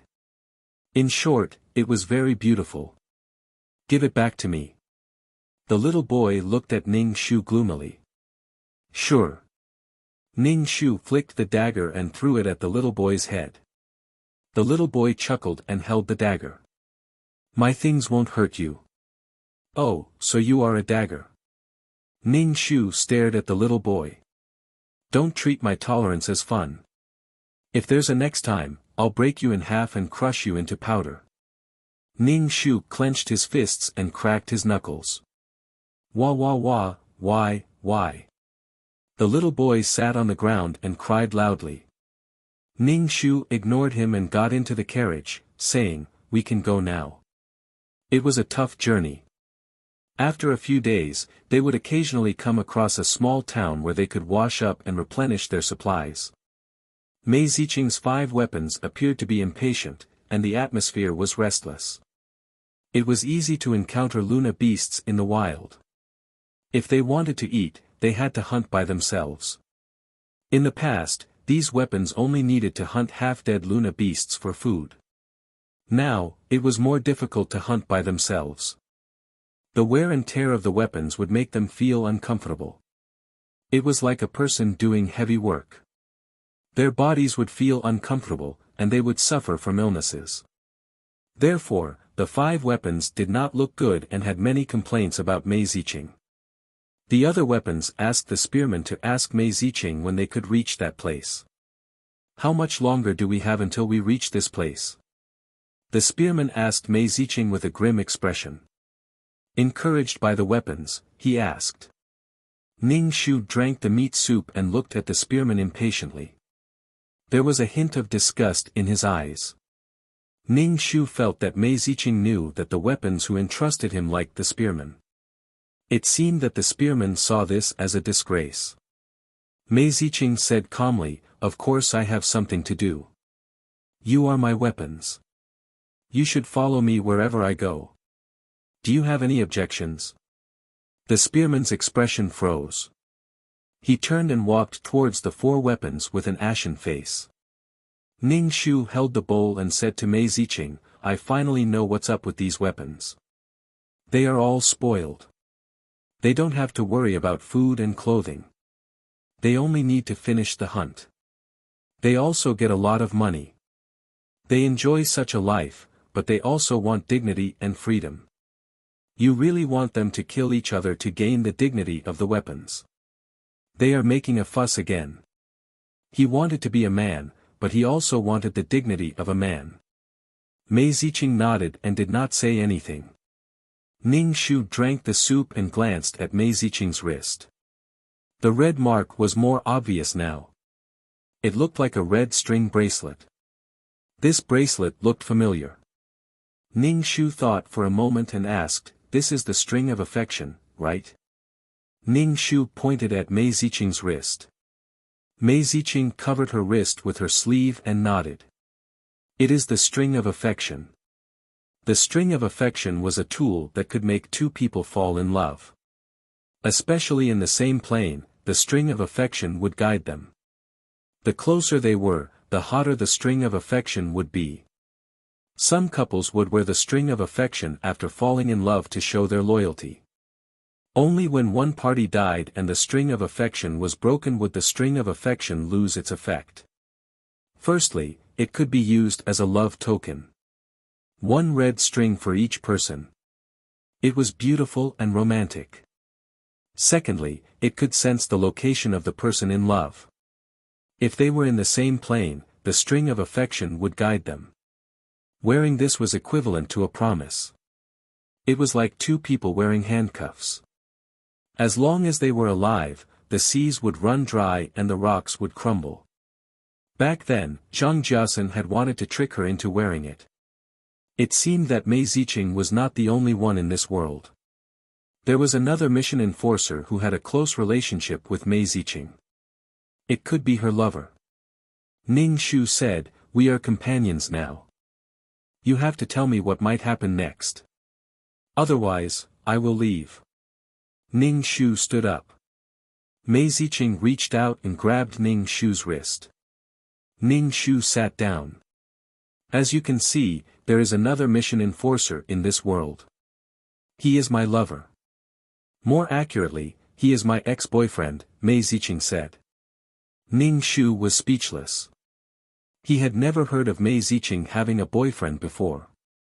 He could not tell that she was hurt by love. Ning Shu was surprised by the sudden appearance of a boyfriend. Ning Shu quickly asked, "He's the one who cheated on you. I'm here to teach him a lesson." Mei Ziqing sighed. "I would rather he cheated on me than see him like this." Ning Shu was silent as he listened to Mei Ziqing speak. "Aren't you going to ask me how he is now?" "Oh, what happened to him?" Mei Ziqing touched her wrist. "He went crazy. I don't know when he became like that. He is crazy." "What did he do?" Ning Shu asked. "He wants to change the heavens. He wants to merge with the heavenly Tao," Mei Ziqing said. Ning Shu. It sounded very powerful. Chapter 1636. Heaven changing, merging with the heavenly Tao. Ning Shu smiled. "What the hell?" Mei Ziqing saw that Ning Shu was silent. "You think it's crazy too, right?" Ning Shu, how does the heaven changing work?" Ning Shu asked. He felt that he was not in the same dimension as these mission enforcers. Otherwise, why would he be so ignorant? This is an extremely cruel and unorthodox method. I don't know where he got the heaven-changing array. The injection of the heaven-changing array requires the most negative and evil things in the world to cause irreversible damage to the heavenly Tao. Then, with the help of the heaven-changing array, he will become the heavenly Tao and control this plane. Mei Ziqing explained everything in one breath. Ning Shu, what kind of person could create such an array? He is really crazy. He has planned this many times. With the retaliation of the heavenly Tao, he did not succeed. I also stopped him a few times. But I did not report it. My heart softens when I see him. I can't let him go on like this. Mei Ziqing covered her face with her hands and started crying. I asked you to come this time because I want you to be a witness. With you by my side, I can't let her go on like this. Ning Shu stood up and turned to leave. Mei Ziqing asked, "Where are you going?" "I don't want to do something as dangerous as the heaven-changing array. I already know about this. I will report it to the higher-ups." Ning Shu shrugged. "Mei Ziqing, didn't you tell him?" Ning Shu asked. "And where does the evil aura that drives the heaven-changing array come from?" Mei Ziqing said faintly, killing continuously. In the heaven-changing array, the hatred, resentment, and fear of the soul will be magnified infinitely. He probably chose this world because of the existence of corrupted weapons. Mei Ziqing looked at the little boy who was holding a dagger and stabbing into the bodies of the Luna beasts. The little boy curled his lips. His eyes were cloudy and his body was emitting a black aura. His face was twisted with pleasure and pain. This kind of corrupted weapon is the best nourishment for the great sky-changing array. Mei Ziqing hugged his knees and shivered. He seemed to be cold. Ning Shu took off his coat and covered her with it. He asked, "Does he want to control a plane?" Ning Shu asked, "So it's considered your own world?" Mei Ziqing nodded. He wants to have his own world, but it's not easy for mission enforcers to have a plane where life can flourish. He was tired of this feeling of hopelessness. He was tired of always shuttling back and forth between different skins.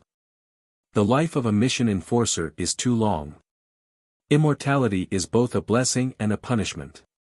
But if you're killed, you'll disappear forever. Even if you want to die, you don't dare to. Ning Shu clicked her tongue twice. She really couldn't get used to this kind of melancholy style. If you're really so conflicted, then go die. You'll feel as if the whole world owes you. Of course, this was referring to Mei Ziqing's lover. Ning Shu squinted and asked, "Does he still feel lonely when you're with him?" "I just can't figure out what he's thinking." Mei Ziqing wiped her tears. "Let's put an end to this. He can't continue making mistakes like this.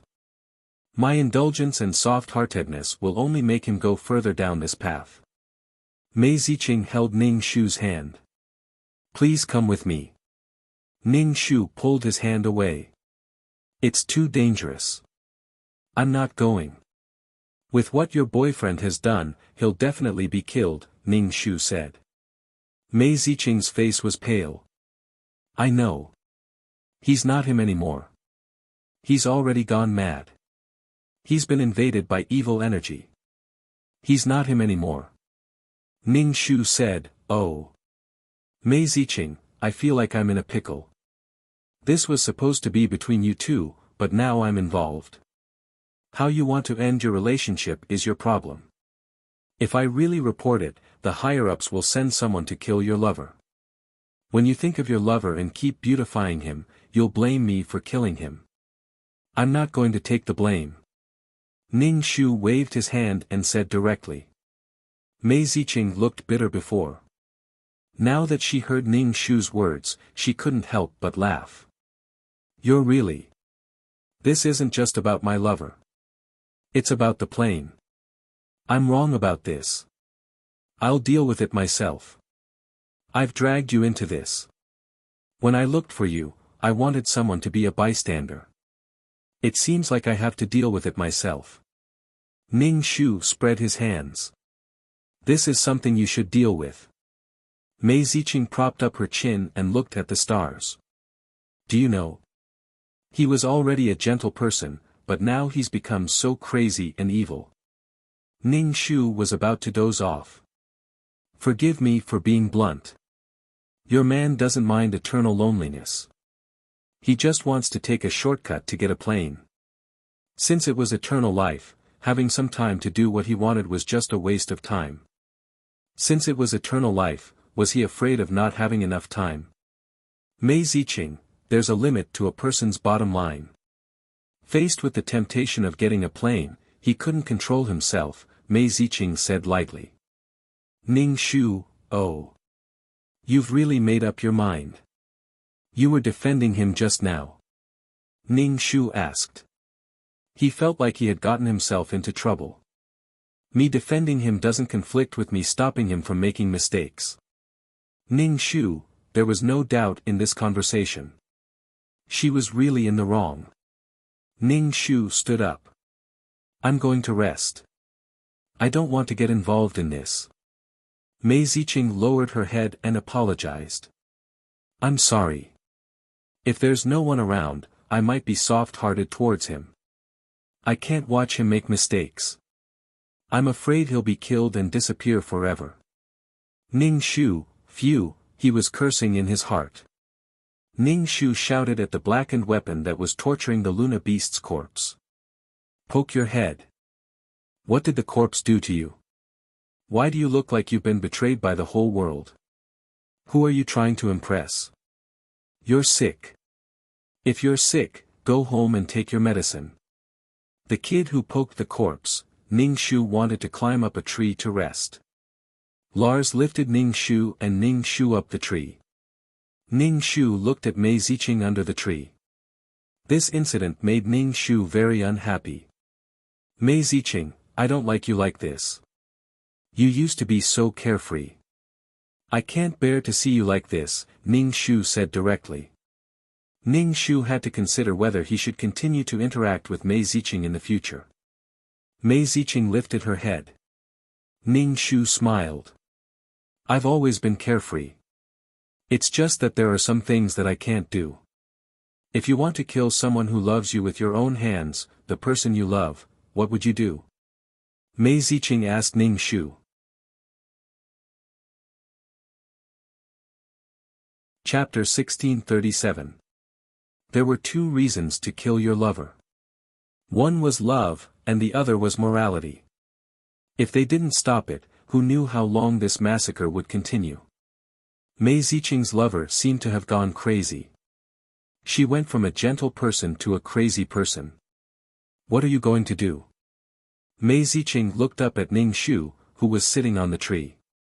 Just tell me what I should do. How can I get out of this situation? Ning Shu, that's not right. Love is between the two of you. Now that there's a problem, why are you asking me? When the two of you are in love, I have no part in it. Ning Shu's words were a little harsh. Mei Ziqing sighed. I'm sorry. I know you don't feel good. Yes, I don't feel good. Ning Shu said directly. When there's a sign, it should be stopped immediately. Dragging it out has led to this situation. Are you worried that if you report it, the higher-ups will punish your boyfriend? Are you worried that your boyfriend will treat you badly? If it's true love, you should have the courage to accept your man's hatred. Ning Shu sighed. I know it's hard to do.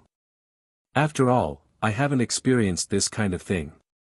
I can't say much about your relationship. Ning Shu lay on the tree branch. He couldn't be bothered to say anything to Mei Ziqing. There were thousands of knots in love. If they couldn't be cut, it would be messy. The next morning, Ning Shu said to Mei Ziqing, let's part here. I won't be going. Mei Ziqing pursed her lips and said, Ning Shu, I'm sorry. I'm in the wrong. Ning Shu waved his hand. It's okay. But love is between two people. Your boyfriend killed so many people. He has karma. The end result won't be good. Mei Ziqing said, it's my fault. From the beginning, I should have hardened my heart. Things wouldn't have turned out this way. Mei Ziqing smiled at Ning Shu. He took out some food from the tent and passed it to Lar. Ning Shu said, I've thought it through. I shouldn't have dragged you into this. Lar took the package and held it in his arms as he looked at Ning Shu. In any case, he would go wherever his master went. Ning Shu sighed heavily. I'd better go with you. If something really happens, we can take care of each other. But let's make it clear, if anything happens, you have to cover for me to leave. Your man definitely won't bear to kill you. Mei Ziqing. Then I might as well go myself. You'll be a burden. What's the use of having you around? Ning Shu asked Lar, are you going or not? Go ahead. If he stopped Mei Ziqing's boyfriend, he might gain some merit. Besides, he had already come all the way here. It was impossible for him to not go. Ning Shu didn't like this Mei Ziqing. A lot of troubles were self-inflicted. Since they were together because of mutual love, why couldn't they support each other? Mei Ziqing patted Ning Shu's shoulder. Don't be so soft-hearted next time. I know you agreed to go because of me. No, I'm going for the merit. Ning Shu's face was cold. Mei Ziqing touched Ning Shu's forehead. Don't be too soft-hearted next time. I'm an example. Do you understand? Lar, who was holding the package and looking at the two of them, was speechless. What's with this weird atmosphere? Lar was very unhappy. He pulled Ning Shu aside and said, although I don't understand what you're talking about, it seems like you lied to my master. Ning Shu nodded. Yes, she lied to me. I feel so wronged, so wronged. Mei Ziqing waved his hand. Don't worry, it's just a lie. I really couldn't find anyone else, so I went to your master. You clearly know that my master is a poor country girl and that you are the daughter of a wealthy family, yet you still deceived my master. Lar stood in front of Ning Shu and protected him behind him. He looked at Mei Ziqing with an ugly expression. Ning Shu nodded. Yes, she lied to me. Mei Ziqing was speechless. Your master is not a country girl, nor is she a weak person. Is she an ordinary person to be able to crush the bones of her weapon? Mei Ziqing wanted to speak to Ning Shu again, but Lar blocked Ning Shu. Mei Ziqing was speechless. Mei Ziqing had no choice but to go hunting with his weapons. The 5 weapons followed behind Mei Ziqing weakly. When Mei Ziqing was far away, Lar turned to Ning Shu and asked, I heard your friend call you Ning Shu. You're not called Nicole. Ning Shu shrugged. Was I? Yes. Lar nodded. I heard it clearly. Really? I already said that there are 2 people in one body. Since they're different people, they have different names. I named myself Ning Shu. Lar rubbed his chin and pondered. Then I can't call you Nicole anymore. I have to call you Ning Shu. A name is just a form of address. You can call me whatever you want. Ning Shu looked around. I'll bring you to hunt. Lar turned into a crossbow and placed it in Ning Shu's hands. Ning Shu held the crossbow and walked past the little boy who was poking the Luna beast's corpse without changing his expression. After taking a few steps, Ning Shu turned back and said to the little boy, "Why are you torturing the corpse? What kind of hobby is this? I'm in pain. I want everyone to be in pain, including you." The little boy stabbed the dagger into the Luna beast's body. The corners of his mouth curled up as he smiled sinisterly at Ning Shu. "One day, I will stab this dagger into your body. Warm blood will splash out, and your soft flesh will be pierced by the dagger." Ning Shu rolled his eyes and said disdainfully, "Idiot, these filthy things will only make you feel more pain. The faster it corrodes, the faster it will disappear." The little boy laughed. "I'm in pain, I'm in pain, I'm in pain. Since you've chosen to be evil, this is the price you have to pay. Bear with it," Ning Shu said with a smile. "Master, let's not add fuel to the fire." Lar couldn't help but say. He was afraid that his master would drive him crazy. The little boy stabbed the dagger into the Luna beast's corpse. The place where the dagger was stabbed had turned into minced meat. The Luna beast's corpse was beyond recognition. "Oh, he. Ning Shu covered his mouth and laughed. He walked past the little boy arrogantly. Lar was speechless. Was this really okay? Ning Shu killed a few more Luna beasts. When Lar didn't need to eat anymore, he went back slowly.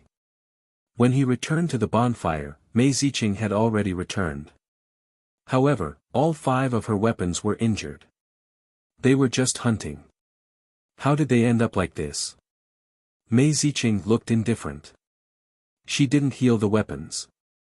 It was obvious that she wanted to teach the weapons a lesson. When Mei Ziqing saw Ning Shu, she smiled and waved at Ning Shu. "You're back. We have to go." Mei Ziqing's weapons were speechless. Damn, they couldn't even compare to a country girl.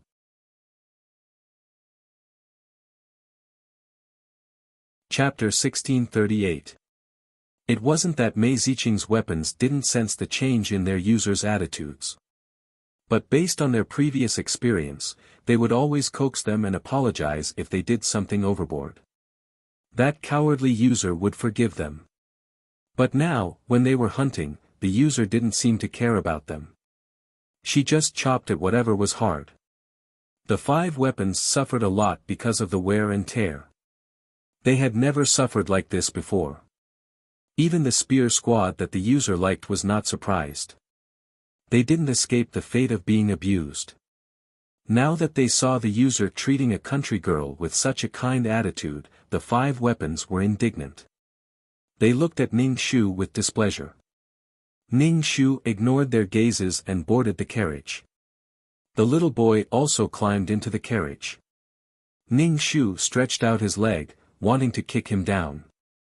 The little boy hugged Ning Shu's leg and cried, "Don't throw me down. I can't run." Ning Shu shook his leg but couldn't shake the little boy off. "Let go. Sister, sister," the little boy cried so pitifully that one couldn't bear to see him cry. Ning Shu said, "Scram." The little boy hugged Ning Shu's leg and refused to let go. Ning Shu held his forehead. "If you want to go, then go. Anyway, the place we're going to is the graveyard of your fallen weapons. Let's go." "I'm not afraid," the little boy said. Even if Ning Shu agreed, he wouldn't let go. He took out a dagger and wanted to stab Ning Shu's leg. Ning Shu stepped on the little boy's hand with her other foot and squeezed it. "Behave yourself." Mei Ziqing, he always felt that the things around this girl would become quite strange. The little boy sobbed as he stared at Ning Shu with his teary eyes. Ning Shu didn't feel anything. He ignored the boy's gaze and closed his eyes to rest. After a few days of bumpy travel, they finally reached their destination. It was a huge mountain with a few villages built around it. Not far from the mountain was a small town. But this town wasn't prosperous. They seemed to be ordinary people, with fewer martial artists and fewer weapons. Ning Shu's group arrived at the town and found a restaurant to settle down. Mei Ziqing sat by the window and looked at the few people on the street. He was a little worried. Ning Shu ordered a table of dishes and then asked the waiter, "Are there not many people in your town?" Ning Shu gave the waiter a few copper coins as a tip. The waiter looked very happy. Ning Shu said, "Sir, you may not know, but I don't know what happened recently. Many people have gone missing. You guys shouldn't go anywhere either. Some villages are empty, disappearing for no reason at all. Many people have fled." Ning Shu ate while listening to the waiter. Mei Ziqing waved at the waiter, and the waiter left. Ning Shu swallowed the food in his mouth and said, "It seems that your boyfriend has already taken action. There doesn't seem to be any weapons in this town. Could it be that they have all been used as sacrifices to the great heaven-changing array?" Ning Shu glanced outside the window. Mei Ziqing put down his chopsticks and said tiredly, "In this situation, there's no need to think. It should be him." "Why?" Ning Shu rolled his eyes. Wasn't this obvious? Why was he so conflicted? He was doing it for the plane. Why was he asking why? Actually, Mei Ziqing's hidden meaning was, "Why didn't you care about me and did such a thing? You knew that this was a very dangerous thing. Why did you do it without caring about our future? What a difficult thing to do." Dong, dong, dong. The blackened boy held a dagger and poked the steamed fish corpse again and again. Why was this child always so interested in torturing corpses? Ning Shu ignored the child poking the corpse. This child was a dagger, and his name was Dagger Mu. As for the reason for his blackening, no one knew. He was in a very painful state every day. According to Lars, the pain of a corrupted weapon was like breaking the weapon, and this pain would continue. Ning Shu only had one word. Everyone's path was difficult. Ning Shu didn't feel much about corrupted weapons. He didn't hate them, but he didn't like them either. It was just plain. Corrupted weapons were weapons that people hated because they were stained with human flesh. Dagger Mu seemed to feel uncomfortable if he didn't poke something for a day. He looked like he wanted to destroy the world. He was in pain, and others had to suffer with him. He wanted to destroy the world. Mei Ziqing said, "I'll go find him after dinner. The sky-changing array needs to be set up in a hidden place. This array is very big, covering a radius of 10 miles. As long as the formation is activated, all living beings within the range of the formation will be stripped of their life force, including their souls." Ning Shu was speechless. Damn, this is a huge sin. If we step into the array and your boyfriend activates it, we'll all die. We'll be sacrificing our souls and life force. Ning Shu felt that he had dug a hole for himself. How good would it have been if he had just left? Mei Ziqing shook her head and said, "Wait for me here. I'll go by myself." Mei Ziqing and Ning Shu smiled. "Thank you. You agreed to my request so readily. I've kept many things from you." Ning Shu rolled his eyes. "What's the use of saying such things now?" Ning Shu rubbed his forehead. He felt a headache coming on. Such a heaven-defying array was created by that person who ate too much. Did it have any flaws? No, the flaws were obvious. It gathered the evilest things in the world and had a huge impact on one's mind. Even a mission enforcer's mind was blinded by the temptation of pursuing such power. Ning Shu suspected that even if it merged with the heavenly Tao, this plane wouldn't be able to hold on for long. It was chaos. In the end, it couldn't hold on any longer and exploded. Countless pieces of trash were produced, causing a huge impact on the surrounding planes. An individual's strength was weak, but a butterfly could also cause a huge storm. Mei Ziqing said firmly to Ning Shu, "If something really happens to me, report it to the higher-ups." Ning Shu asked, "How do I know if something happened to you?" Mei Ziqing touched the string of affection on her wrist. The string of affection that was previously hidden under her skin was now completely exposed. It was a simple red string. "There's one more thing." Ning Shu took a sip of tea and put down the teacup. "You seem to have to complete the mission. If something really happens to you, your mission won't be completed." Mei Ziqing scratched her head. "I came here prepared to be obliterated." Ning Shu stood up and could not help but say, "Are you retarded? Do you want to disappear with that man? It wasn't easy for you to become a super mission enforcer. You worked so hard to understand the nomological laws just to be obliterated with that man."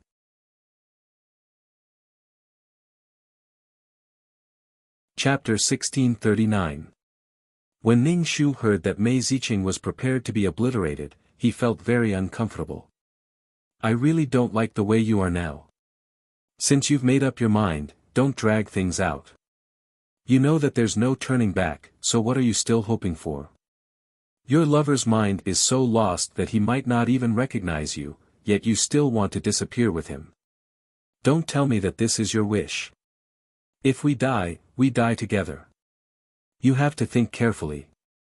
Mission enforcers will disappear without a chance to be reincarnated, let alone have an afterlife." Ning Shu didn't want to say it, but he was very unhappy. This wasn't the Mei Ziqing he knew. She was no longer the same person after getting involved with this thing. She always had unrealistic fantasies. Ning Shu was very angry. What kind of person could make Mei Ziqing like this? Mei Ziqing looked at Ning Shu angrily and said, "I've never thought of disappearing with him. I've prepared beforehand. I have a tool to resist obliteration. Don't worry." Ning Shu shook his head.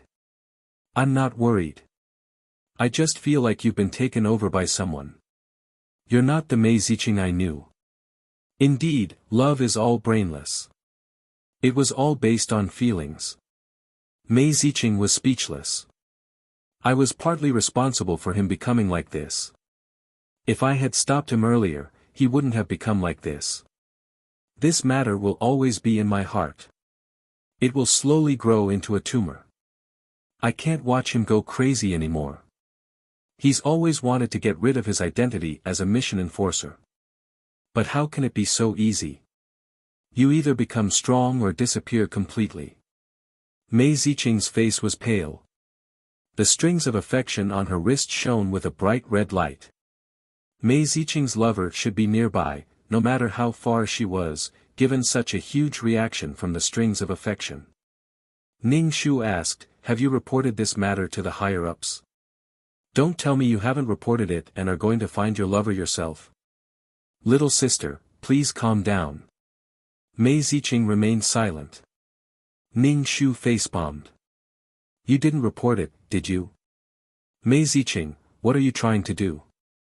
Mei Ziqing. Ning Shu smiled, "Anla, I've already reported it. Don't worry, I won't implicate you in this matter. If something really happens to me, you can report it again." Ning Shu cursed inwardly, she hadn't even completed her mission yet. She hadn't even found out who killed Lar and Nicole. This time, Mei Ziqing had really screwed her over. She wasn't really screwed over. After all, she had come willingly. She was just a little disgusted. She really wanted to give him a tight slap. Ning Shu didn't say anything even if he had to climb a mountain of swords or plunge into a sea of flames. He was just so lovey-dovey and incomparably confused.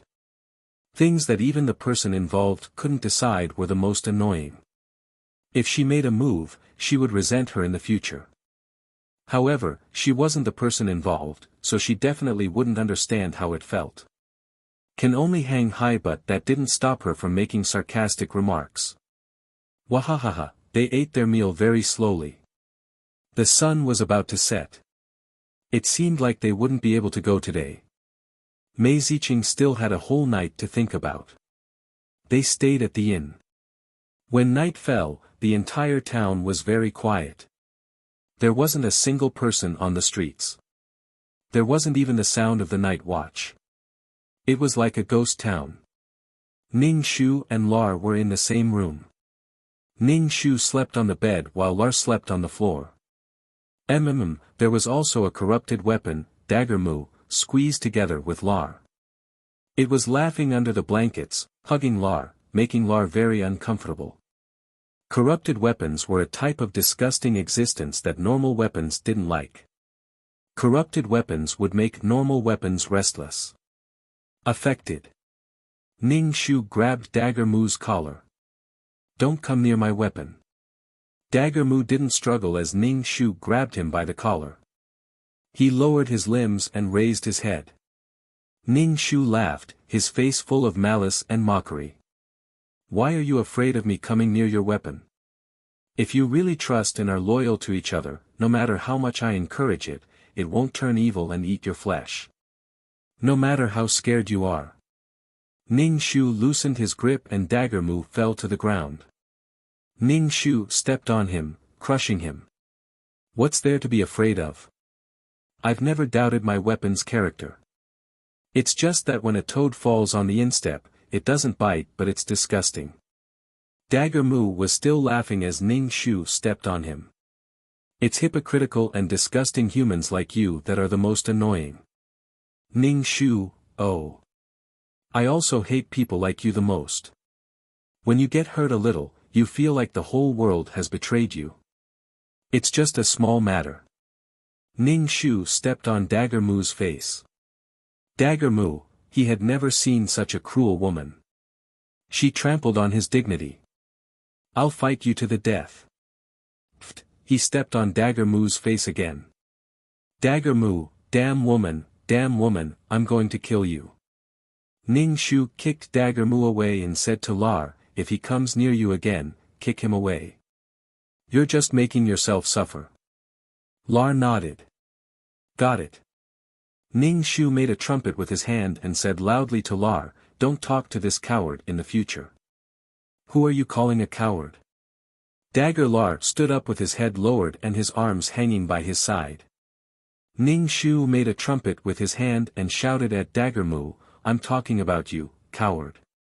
You chose to turn evil, chose to fall, and now you want to take revenge on the whole world. There's a price to pay for everything. Since you've chosen to go dark, you'll have to walk down the path you've chosen."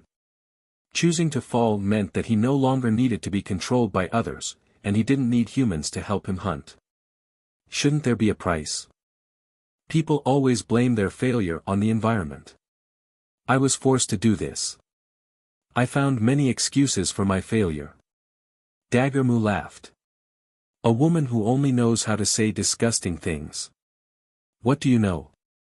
Disgusting woman who only knows how to talk big. I'm going to tear you apart." Lar stood in front of Ning Shu. "Mu, if you dare to do anything to my master, I won't let you go. You're nothing but a defective product." Dagger Mu mocked. His voice was filled with endless malice. Lar said, "Yes, I'm a defective product.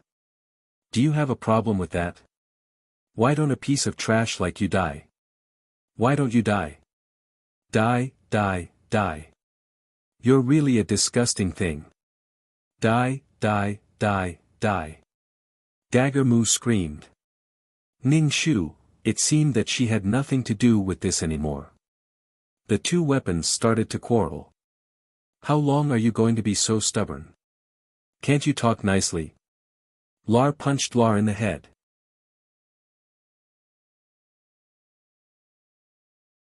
Chapter 1640. Ning Shu saw Lar's actions and felt a little horrified. Lar's head was swollen, but he didn't resist. Ning Shu was even more shocked. Ning Shu looked at Lar and Mu from the corner of her eyes. She didn't know what had happened between them. "Ning Shu, I can discipline him." He's being tortured by the user because he's young, Lar said to Ning Shu. The corners of Ning Shu's mouth twitched. Hurry up and pull it. Your weapons have mature minds, regardless of age. When did you guys connect? Ning Shu asked with a raised eyebrow. Mu the dagger started laughing again. Ning Shu said with disdain, what are you laughing at? You're laughing so hard. Were you suspecting your weapon just now? Suspecting that your weapon is in cahoots with me? Are you thinking that your weapon has been influenced by me? Will it eat your flesh and become corrupted? Ning Shu was speechless. You're a little crazy. Lar quickly said to Ning Shu, I won't betray you. Really? I know. I trust you. Why would I trust a corrupted weapon that wants to take revenge on the whole world? Lar punched Mu's head again and said to her, apologize to my master. I won't apologize. She really suspected you just now. Lar, go dark. Get rid of this disgusting human from now on, Mu said to Lar, covering her head. I won't betray my master. If it wasn't for her, I would be dead now. Lar's face darkened. Apologize to my master. I won't. Mu stiffened her neck. Then leave. Don't follow us. You've always wanted to hurt my master, Lar said coldly. I won't. Lar pouted. She was about to cry. Lar, why do you want to be with humans? They're hypocritical and fickle. They're cruel and evil. Ning Shu was speechless. Lar and Mu's style was a little strange. Ning Shu kicked Mu out of the window and asked Lar, you want to take him with you? Damn woman, I'm going to tear you apart. Lar shouted from downstairs. Lar was silent for a moment, then said, Mu is an innocent child. His first contract was with a child. Perhaps the child's ignorance and viciousness caused him harm. Ning Shu, oh. With some training, it can still be master's weapon. Although it's fallen, it can still be used. Oh, your master has been forced to use a corrupted weapon. You think too highly of your mental fortitude and state of mind. To pollute a cup of water, only 1 drop of ink is needed. But to restore a cup of polluted water to its original state, no amount of ink can do it, Ning Shu said. Dagger Mu is a drop of ink. Lars lowered his head. I know. Ning Shu facepalmed. Up to you. Let him follow you if you want. However, a normal weapon will be affected by a corrupted weapon. You're the one suffering. Why do you want to keep Dagger Mu with you even if you have to endure the pain? Or have you been corrupted by him? Ning Shu asked the question in his heart openly. Lars said firmly, I will never be corrupted. If I am corrupted, I will kill myself. I will not eat your flesh to extend my life.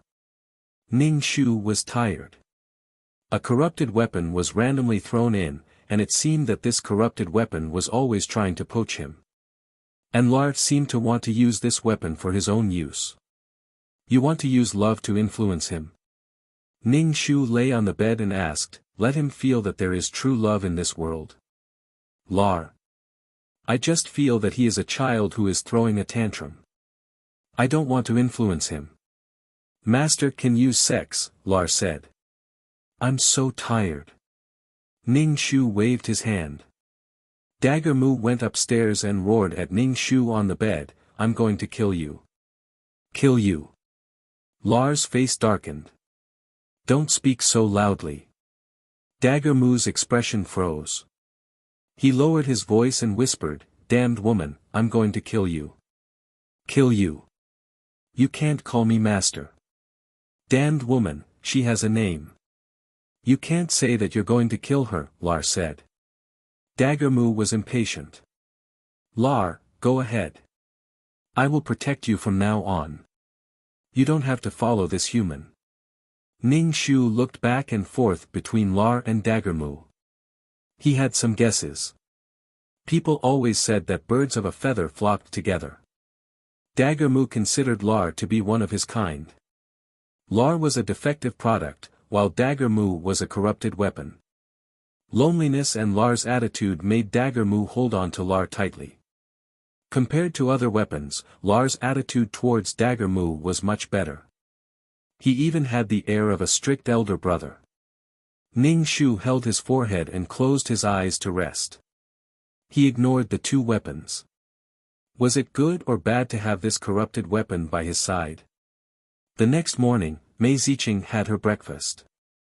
She packed her things and was about to go find her lover. Ning Shu walked her to the door. Mei Ziqing smiled and said, "I'm leaving." Ning Shu confirmed again, "Did you really report it? This is not a small matter." "I did. Don't worry. I'm afraid you'll be soft-hearted," Ning Shu said. It seemed that Mei Ziqing's lover had tried to use the sky-changing array a few times, but it had all failed. Mei Ziqing didn't report it because she was soft-hearted. She should have destroyed it back then. "Why don't we just leave him alone? There are plenty of people who can take care of him," Ning Shu said to Mei Ziqing. Mei Ziqing looked at the mountain in the distance. "Ning Shu, there are some things and feelings that you won't understand." "Okay, I don't understand. Go ahead." "I won't go." Ning Shu raised his hand. She wouldn't interfere in the affairs of the couple. "If anything happens to me, please report it again. Sorry to trouble you." Mei Ziqing left with her 5 weapons. Lar walked over. Ning Shu asked, "She's gone. Aren't you going?" Ning Shu shrugged. "I'm not going. It's too dangerous." She would just wait patiently. When the time came, she would waste a privilege ticket. Ning Shu wouldn't get involved in such a dangerous matter. Ning Shu spent his days leisurely in the inn. He watched Lar chatter in Dagger Mu's ear. He couldn't do this. He couldn't do that. Dagger Mu was sinister. There were a few times when he couldn't control himself and wanted to kill Lar. Ning Shu walked over and stepped on Dagger Mu's face, grinding her foot on his face. Ning Shu liked cremation. He didn't like reform.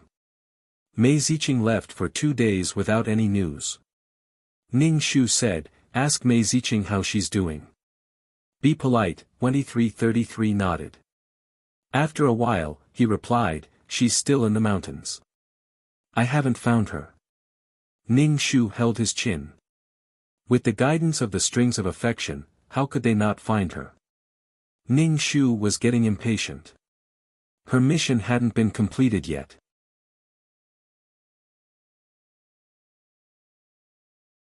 Chapter 1641. Ning Shu was bored out of her mind. She rested her chin on her hand and said to 2333, "Help me write a report about this." 2333 said, "It's a waste of an authorization ticket. You can't report anything that you can't handle in the future." Ning Shu said, "I'm scared. I'll report it. If I don't have an authorization ticket, I'll ask Mei Ziqing for one." "What if Mei Ziqing doesn't have one?" 2333 asked. "Then let her owe it. She must pay it back." Ning Shu propped up her chin and looked at Lar and moved the dagger through the window. The two of them were buying some toys from a small stall. "What if she doesn't pay you back? What if you run into another problem that you can't solve?" 2333 asked. Ning Shu thought for a while and said, "You don't want me to help Mei Ziqing? Because there's no way you can help her." 2333 said directly. "The friendship between gentlemen is as clear as water." Ning Shu said, "Oh, I'll report it. Let's get through this first. Reporting it twice will attract attention." Ning Shu said. 2333 said casually, "Then how should I write the report?" Ning Shu rolled his eyes. "Just say that someone wants to steal the day." 2333, "Oh." After a while, 2333 submitted the report.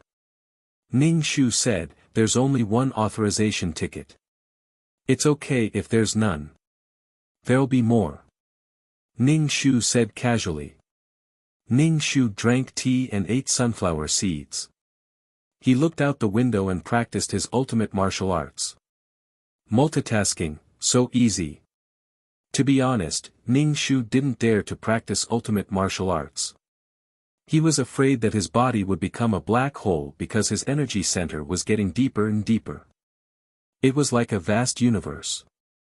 In the end, he would lose himself. He was afraid. Ning Shu felt guilty. He had to figure out everything on his own.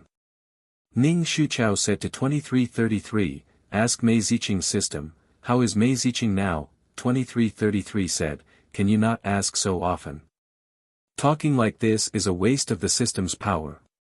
Besides, even if you ask, the system might not give you an answer." "Save it," 2333 said. "You already asked 2 hours ago. How many times have I suffered from the system's disdain on your behalf?" 2333 sounded like he had been wronged. Ning Shu's mouth twitched. "You didn't seem to be very polite. Maybe the system doesn't like you. Do you have a low EQ? Everyone liked to hear nice words. If you didn't stand on ceremony the moment you went up, the other party would scold you if they felt uncomfortable. You should be more careful. I'll be interacting with more and more mission enforcers in the future. If you're like this, I think my future days will be miserable." Ning Shu said helplessly. If it was in the modern plane, it would be fine. With just a phone call, he could know the other party's situation. But now, in this plane where communication was not developed, he could only know the other party's situation through the system. With 2333 like this, Ning Shu felt a little awkward. "Do you not want to be my system? Is that why you're so casual about my affairs?" Ning Shu propped up his chin and looked out the window. 2333 immediately said, "I've never thought of that. We're bound together. Harming your interests is harming mine. I'm not that stupid." Ning Shu, oh. The next day, Ning Shu asked 2333 again, "Any news from the other side?" "The other side system didn't send a message," 2333 said. Ning Shu frowned.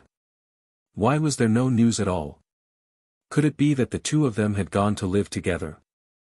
Or else, they'd gone to be lovey-dovey.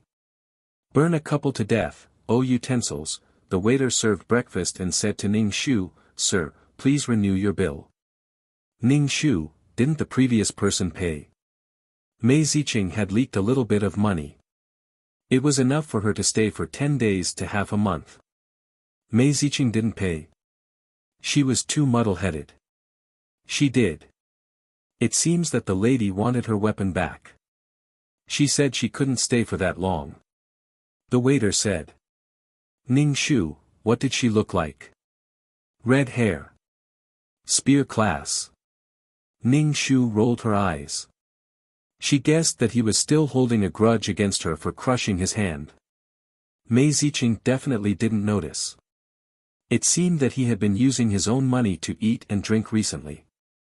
Ning Shu felt a chill in his heart. Ning Shu returned most of the breakfast and said to the waiter, "I can't eat this much. I don't want the rest. It's not easy to return this."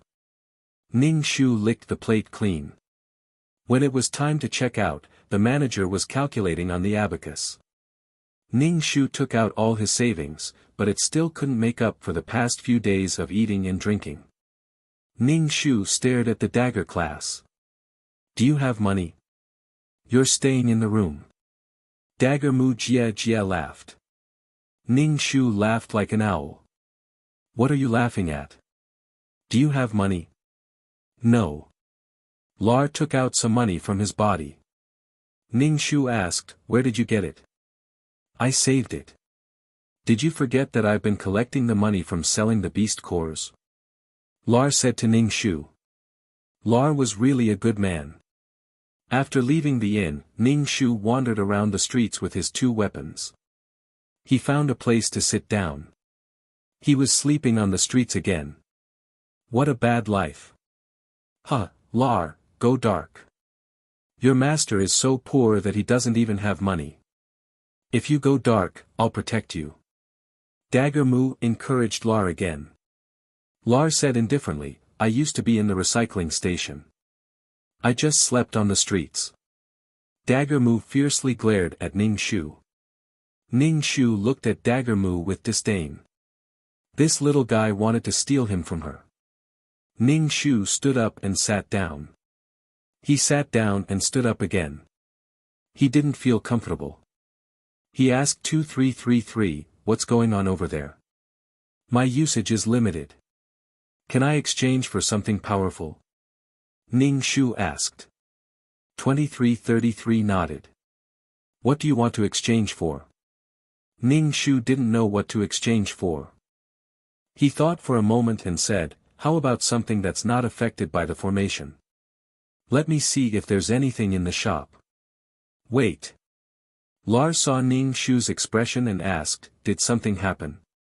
You look a little panicked. Am I panicking? I don't think so. I'm just. Before Ning Shu could finish, he saw the leaves on the roadside turning yellow. Soon, the leaves fell to the ground. The tree withered in no time. Ning Shu looked at the people walking on the street. Some young and old people fell to the ground. Ning Shu felt some kind of power sucking the life out of her body. Even her soul was being pulled out of her body.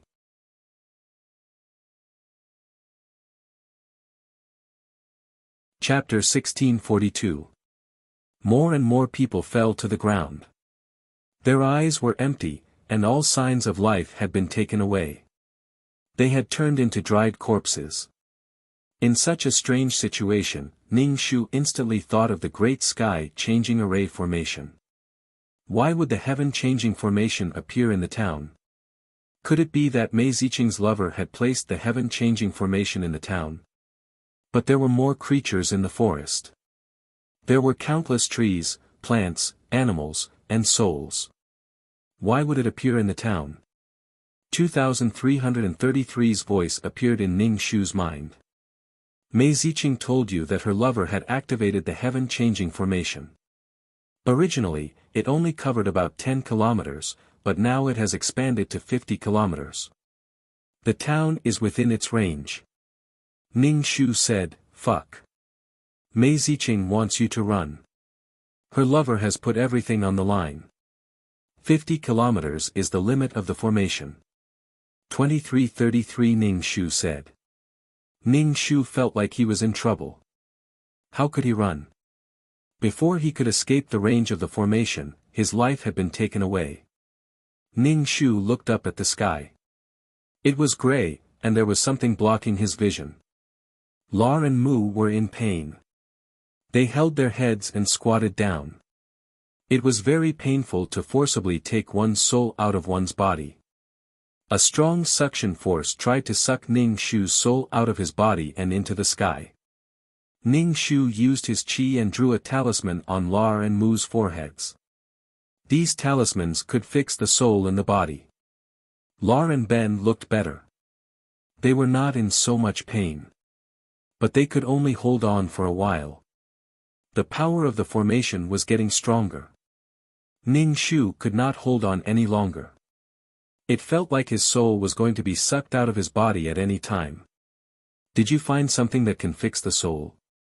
Ning Shu asked Ning Shu anxiously. Do you want the soul anchoring pill? 2333 Ning Shu asked. Yes, yes. Now we just need to solve the problem, Ning Shu said. But it's a little expensive. It costs 5 merit points for one pill. Ning Shu gritted his teeth. Yes, I want 3. 3 golden pills appeared in Ning Shu's hand. Ning Shu gave one each to Lar and Muse the dagger. Then, he stuffed one into his mouth. Damned woman, what did you feed me? Dagger Mu dug into his throat. The moment the steadying soul pill entered his mouth, his soul felt as if it was being weighed down by a heavy weight. He no longer felt as light as a feather. The 3 of them felt much better. Ning Shu wiped his sweat and asked 2333, where is Mei Ziqing now? Get Mei Ziqing's system to give us a location and a map. Ning Shu was very unhappy. Oh, okay. 2333 said confidently. He probably went to attack Mei Ziqing's system again. After a while, 2333 said, Mei Ziqing is in the mountains. Ning Shu smiled. I know she's in the mountains. Where is she? The other party's system gave me the location. I just have to follow it. This feels so good. The other party's system is so cowardly. Ning Shu was speechless. No matter how you looked at it, Mei Ziqing was in the wrong. 2333 was taking advantage of her. Ning Shu said to Lar, we're going to find my friend now. Lar nodded. I'll go wherever you go. In a short while, the people in the town were all dead. Some of the trees had also withered. Ning Shu went to a shop and found some biscuits. The shop owner was already dead and had turned into a dried corpse. It was hard to imagine how many people had died in a 50-mile radius. Mei Ziqing didn't seem to have killed her lover and allowed him to activate the sky-changing array. As long as she wasn't affected by the array, she was invincible. Lar put the biscuits into his body and took some water from the shop. Ning Shu looked at Dagger Mu. What can you do? Dagger Mu grabbed a bowl and put it into his body. I can also stuff things. I'm also very strong. I'm a person with off the charts. Ning Shu chuckled. Ning Shu started to look for Mei Ziqing according to the map given by the system. Ning Shu suspected that Mei Ziqing's heart had softened again. This made Ning Shu very unhappy. Since she had made up her mind, why drag it out? The sky-changing array covered a 50-mile radius. Ning Shu shuttled through the forest and found the red dot. The last place he found was a small lake. Mei Ziqing was tied up and thrown on the ground like a caterpillar. The entire forest had withered. The grass on the ground had turned yellow. Even the ground had become dry. Ning Shu reached out to Dagger Mu. Dagger Mu ignored Ning Shu. Lar said, turn into a weapon. Let the owner cut the rope.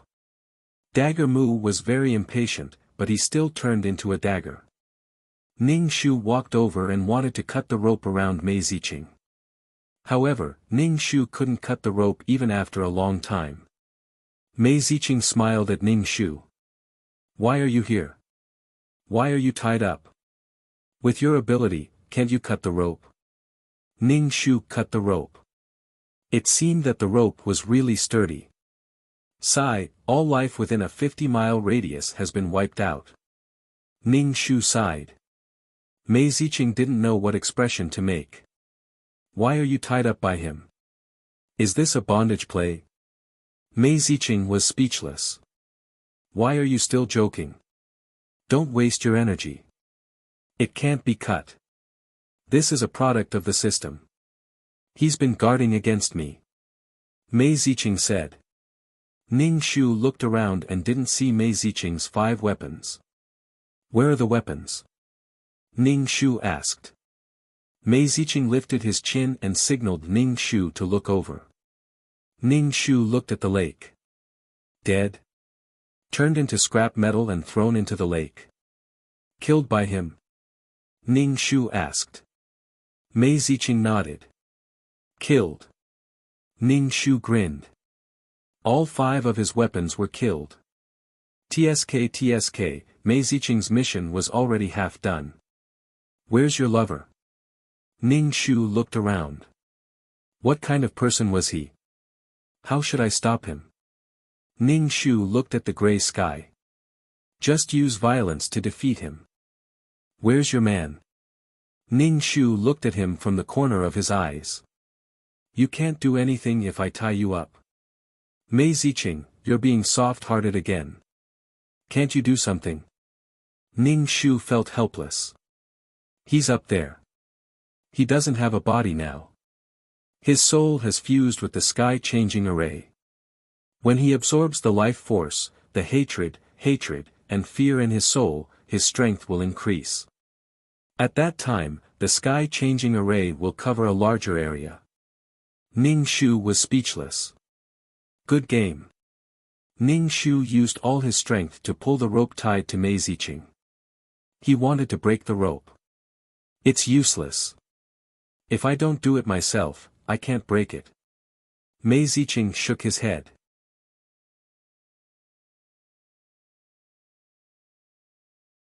Chapter 1643. Since he couldn't open it, Ning Shu gave up and said, "Everywhere is desolate and deprived of life. You're still fine. He really can't bear to leave you." Mei Ziqing closed his eyes and didn't say anything. Ning Shu clenched his fists and looked up at the array in the sky. By the time Mei Ziqing's lover had completely absorbed the life force and souls within a radius of 50 miles, the array formation could cover an area of 80 miles or even 100 miles.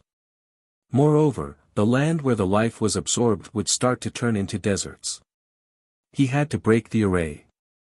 Ning Shu clenched his fists and flew up, using his fists to resist the array. When his fists and the array came into contact, Ning Shu felt as if he had punched a very thick bulletproof glass. Ning Shu's hand hurt, and a huge rebound force sent her flying back. Ning Shu fell heavily on the ground, kicking up a thick layer of dust. Lar said, "Master." Dagger Mu said, "You deserve it." Dagger Mu saw Ning Shu running over and could only look at him from the corner of his eyes. He asked, "Are you dead?" Ning Shu spat out a mouthful of blood and rubbed her chest. It was fucking painful. Ning Shu asked Mei Ziqing, "How can I break this thing? Give me a hint." Mei Ziqing was tied up like a caterpillar. Ning Shu shouted, "It needs a huge amount of power to break it. It would be best if you could break this array." Ning Shu said, "Get lost." The array was 50 miles in radius. It was so complicated that it would be too late to break it. Mei Ziqing's lover seemed to have put all his eggs in one basket. He probably couldn't handle the array within 50 miles. Ning Shu jumped up from the ground. He wiped the blood from his mouth and looked up at the sky. Ning Shu said to Lar, "Take me with you." Lar didn't know what Ning Shu was doing, but he was very worried about him. Ning Shu waved his hand and said to Lar, "You guys go to the side. I'll try again." Ning Shu clenched his fists and mobilized the power of the stars in his dantian. She had never used this kind of power before, but now she wanted to try it. The power of the stars poured into Ning Shu's fist, and Ning Shu felt an immense power gushing out. When Ning Shu rushed towards the formation in the sky, he was like a meteorite full of power. With gushing power, he charged towards the formation. The power of the spell formation collided with the power of the stars, creating a loud sound. The whole world seemed to be shaking. It was as if a meteorite had landed on the ground. The huge force bounced Ning Shu back, and he fell to the ground with a plop. Ning Shu spat out another mouthful of blood. "Fuck, it hurts. Mind your own business, or I'll make sure you never reincarnate." A man's voice came from the magic array. She must be Mei Ziqing's lover. Ning Shu smiled and stood up, wiping the corners of his mouth. "So I have to care. What, do you want to save the world? Are you really the goddess of mercy with the halo of the Holy Mother?" The voice in the magic array was full of sarcasm. Ning Shu shook his hand. "Thanks for the compliment. I'm just that pure and beautiful." Mei Ziqing shouted, "Yu Qing, give up. Don't do this again. I beg you, I beg you. I can't turn back. I can only go on like this. Do you think the people above will let me go? Only by getting the plane can I live." Yu Qing's voice passed through the magic array, and it was surprisingly clear. Mei Ziqing cried in a daze. "It's all my fault. I should have stopped you. I shouldn't have let you keep making mistakes." "Wrong? What did I do wrong? I didn't do anything wrong. Mission enforcers, eternal life. It's just that the people above enslaved us. You don't dare to resist. You use their rules as the standard to judge right and wrong. You still use these rules to ask me. Mei Ziqing, you're hopeless. The voice in the magic array was furious. I want to jump out of these rules, and you say I'm wrong. What did I do wrong? Mei Ziqing opened his mouth and tears fell. You'll be killed like this, Yu Qing. As long as I successfully merge with the heavenly Tao of this world, no one can do anything to me, Yu Qing said coldly. You won't let me fail, right? Take this woman and get lost. This woman was talking about Ning Shu. Ning Shu sat on the ground and rested for a while, listening to Yu Qing and Mei Ziqing's conversation. In summary, Mei Ziqing felt that Yu Qing would be killed like this. Moreover, the people above would not let him go for killing so many lives. Yu Qing, on the other hand, was eager to escape from being enslaved. He hated Mei Ziqing for using the rules of the mission enforcers to ask him. In short, both felt that something was wrong. Mei Ziqing screamed at Yu Qing, Yu Qing, Yu Qing, can you give up now? I beg you. If you give up, I'll think of a way to save you so that you won't be killed. I beg you, please think about me. Yu Qing did not speak. The magic array in the air was operating, and its range seemed to have expanded. Ning Shu. What do we do now? Ning Shu asked Mei Ziqing. He was in a dilemma. Ning Shu, who was watching from the side, felt very tired. Clearly, there was a difference in their thoughts and views. The two of them were in love, but there was a difference in their morals and thoughts. This relationship might be doomed. Why hadn't the people above arrived yet? Ning Shu felt that he was in a dilemma. Should he make a move? The magic array was slowly expanding. Ning Shu looked at Mei Ziqing. Mei Ziqing said to Ning Shu, please help me stop him. What if you blame me in the future? Ning Shu shrugged. I'm complaining in front of you. My husband blathered on and on. You said that he was such a scumbag. Why don't we just get a divorce? But she said that her husband was not such a scumbag. We're fine. We won't get a divorce. What can you do? Mei Ziqing's face was pale and he looked weak. He said slowly but firmly to Ning Shu, I can still distinguish between right and wrong in this matter. The one who doesn't understand is Yu Qing. His current strength is not enough to jump out of the rules. Mei Ziqing looked up at the magic array in the sky. Only the strong have the right to speak, to set the rules. Why doesn't Yu Qing understand? Mei Ziqing's expression was pained. Ning Shu stretched his neck. Let me try. When will the people above arrive? Mei Ziqing's face was pale. If the people above really arrive, it will be Yu Qing's death. Then what do you think we should do? Ning Shu asked. If we don't cause any more damage, we should break the magic array. When the people above arrive, perhaps Yu Qing won't die. Ning Shu, There was no life within a few dozen miles. The people above were not blind.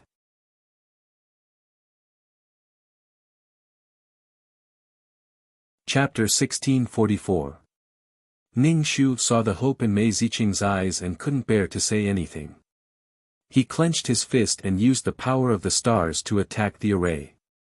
However, the array was very sturdy. Ning Shu was shocked by the power of the array. Ning Shu used even more power of the stars.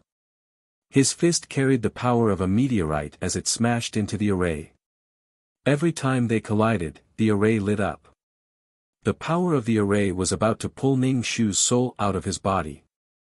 Fortunately, with the power of the soul anchoring pill, it wasn't much of a hindrance. Ning Shu shouted out and slammed his fist into the array formation, causing a slight "kacha" sound to emerge from the laws. Yu Qing quickly repaired the crack. The array released an attack towards Ning Shu. It was very fast and arrived in front of Ning Shu in an instant. Get out of the way. Mei Ziqing's voice cracked as he shouted at Ning Shu. Lar was scared silly. Ning Shu gritted his teeth and stretched out his fist. His fist surged with power and smashed towards the attack like a meteorite. The two collided and exploded like a nuclear bomb. Ning Shu was blown far away by the shockwave. His body dragged on the ground for a long time. The clothes on his back were torn. His back was stained with blood. Broken twigs and stones pierced his skin. Ning Shu spat out a mouthful of blood. Lar turned into a crossbow and flew into Ning Shu's hand. Use me. Ning Shu held Lar. Lar's power was of no help to this battle. However, he couldn't say this out loud. Ning Shu stood up slowly. He felt like his body was about to fall apart. Mei Ziqing looked worriedly at Ning Shu. He was originally tied up like a caterpillar and was slowly moving towards Ning Shu. He asked, "Are you okay?" "Damn it, it hurts." Ning Shu turned to look at his back. Dagger Mu reached out and pulled out the branch on Ning Shu's back. It was very rough. "Hee, serves you right." Ning Shu kicked Dagger Mu away. What a heartless thing. If it wasn't for her steadying soul pill, such a soul filled with resentment would have already been taken in by the great heaven-changing array. Doesn't your conscience hurt? Ning Shu held the crossbow and looked at the array formation in the sky. He felt powerless. Furthermore, this array formation was constantly changing. Ning Shu and Mei Ziqing's eyes met. Mei Ziqing's eyes were filled with struggle. If Yu Qing succeeded, even more living beings would be robbed of their life force and souls, not even having the chance to reincarnate. But even if Yu Qing succeeded, it would have caused such a huge impact. Who knew what the outcome would be? If he failed, Yu Qing would face the fate of being completely obliterated. Mei Ziqing's heart was probably being repeatedly kneaded and tortured. All the struggles and pain were because he wasn't strong enough, because he wasn't strong enough. If he couldn't jump out of the rules, he could only be judged by the rules. Ning Shu mobilized the power of the stars in his body and covered Lar's body. Then, he shot an arrow at the array formation. Lar's arrow was imbued with immense power. It shot towards the great heaven-changing array and finally passed through it. But Lar's arrow was injured. Half of the arrowhead was cracked. But it also damaged the array. Black smoke drifted out of the array formation. Clearly, it was the evil energy absorbed by the array formation. There was a loophole in the array formation. Ning Shu placed the crossbow on the ground. Lar turned into his human form. He was covered in injuries. Dagger Mu hurried over to help Lar up. He said darkly, "How could she treat you like this?" Lar laughed. "I can help her. I'm still useful." "Mei Ziqing, why are you doing this to me? I'm about to succeed. Why are you stopping me? I'm about to escape this fate. Why? I'll never forgive you. I hate you." Yu Qing's clear voice became somewhat ferocious. "I didn't want to be in the swamp. You just had to pull my leg and force me to stay in the swamp with you. I hate you. I hate you." Yu Qing's accusations were like knives stabbing into Mei Ziqing's heart. Blood dripped, and the pain was unbearable. Mei Ziqing's face twisted. "I know you're tired of the mission enforcers. You're tired of the feeling of uncertainty. But a fish dies when out of water. You haven't transformed into a dragon yet. You'll die when out of water. Yu Qing, you've absorbed the evilest things in the world to break through the heavenly Tao. These things will affect your mind. You'll become something that you don't even recognize. You'll become something controlled by evil energy. Yu Qing, I beg you, don't degrade yourself. I've never thought of dragging you into the swamp. If one day, you really break free from your shackles and surpass the rules, I'll only give you my blessings. I want to succeed now, but you're stopping me. This is the blessings you speak of. If I fail this time, Mei Ziqing, I'll hate you for the rest of my life. We'll never meet again. Ugh. The rope around Mei Ziqing's body tightened. His face flushed a sickly red. His body was tightly bound by the rope. The tighter it became, the more uncomfortable Mei Ziqing felt. Blood seeped out from the corner of his mouth. His internal organs were clearly injured from the pressure. You can't go on like this, Mei Ziqing said with difficulty. The blood in his mouth dyed his teeth red. Why not? It's just because some people have been sacrificed. That's not right. Those who achieve great things don't care about trifles. All success is built on bones. I'm willing to sacrifice my future. I'm willing to give up everything in exchange for great power. I'm willing. I'm willing. What right do you have to say that I'm wrong? Mei Ziqing, you're really a detestable and pedantic woman. Mei Ziqing closed his eyes and vomited blood. His face was pale. Mei Ziqing opened his eyes. Ning Shu said, I'm begging you. Ning Shu held his forehead and clenched his fists. He mobilized all the qi in his body. A huge dragon formed from the power of the stars appeared behind him. Ning Shu flew up and smashed into the array in the sky. The huge dragon behind Ning Shu crashed into the great sky-changing array. A series of cracking noises could be heard from the array, and a dark and evil aura drifted out from the cracks. Ning Shu punched the array again and again. More and more fine lines appeared on the array. Stop, stop. Yu Qing shouted in exasperation. Ning Shu ignored Yu Qing and raised his fist. The giant dragon raised its head and roared soundlessly before slamming into the spell formation. The cracks on the array spread rapidly. Finally, with a bang, the array shattered into countless pieces. The sun shone down, shining brightly. Ning Shu was blown far away by the explosion. Lar hugged Ning Shu from behind, using Ning Shu as a cushion. He slammed into the ground and slid for some distance. Ning Shu hurriedly asked, Are you okay? He actually used such a huge impact to cushion her.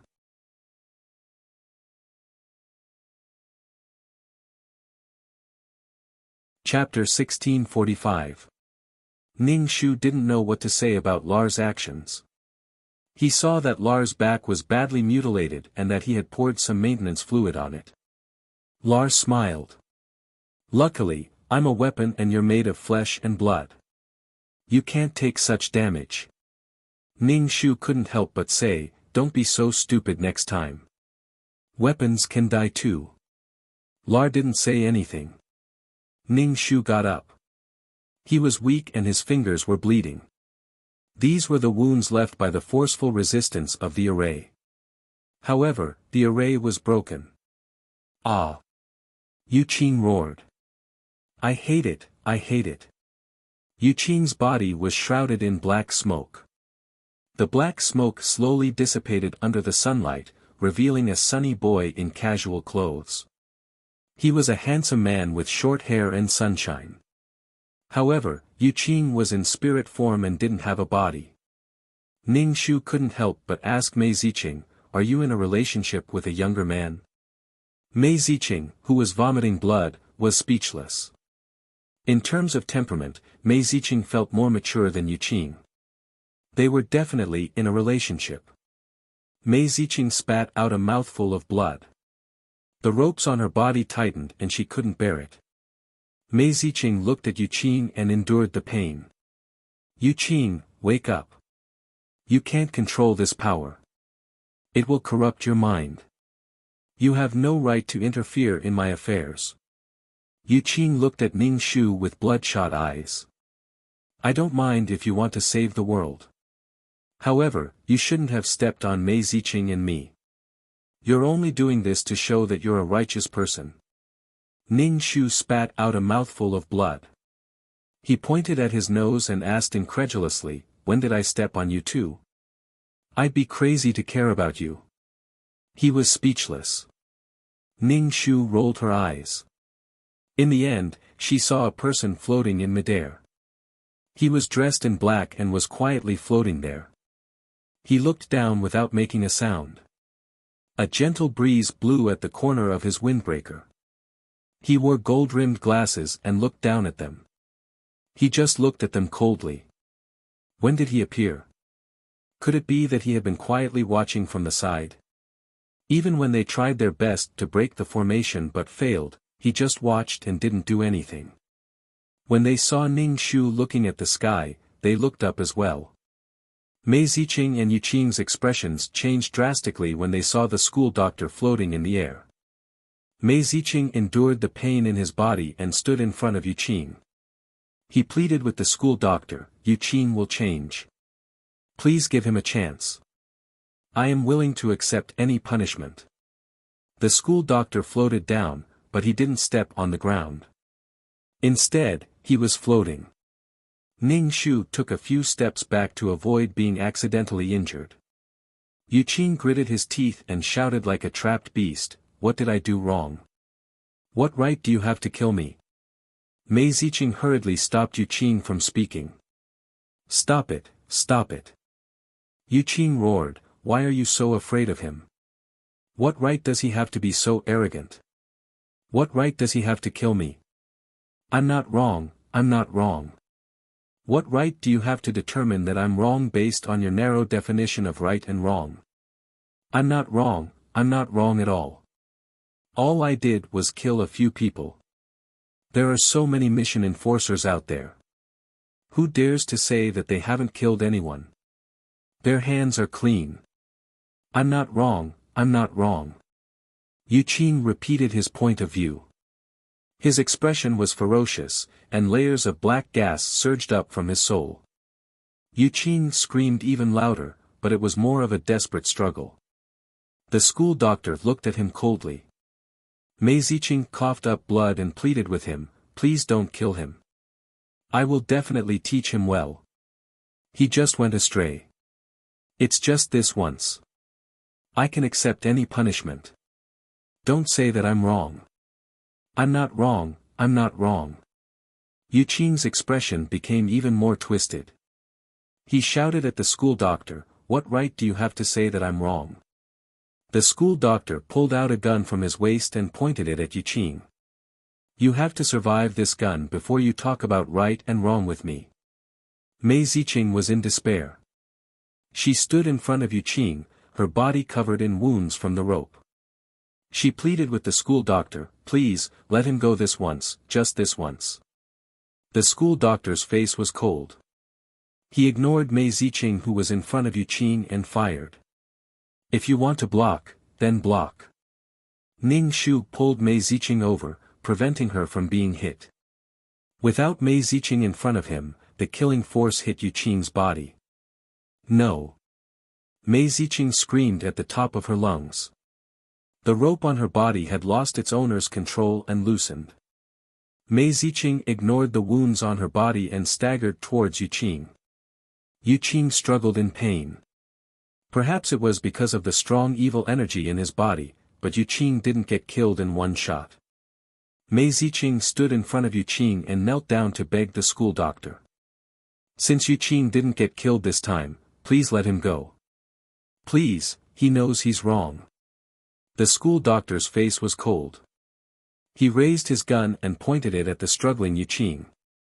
Black smoke billowed from Yu Qing's body. Dirty water droplets dripped onto the ground, making sizzling sounds. Yu Qing turned from a sunny and pretty boy into a monster. A monster beyond recognition. "You're just relying on enslaved mission enforcers to support you. The mission enforcers worked hard to obtain the power of souls to support disgusting and arrogant parasites like you." Yu Qing's voice was hoarse as he roared.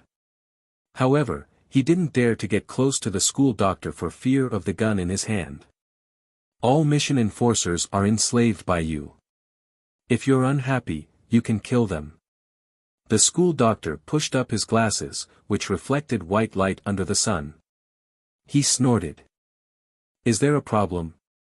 If I kill you, it'll be like how you kill those defenseless creatures.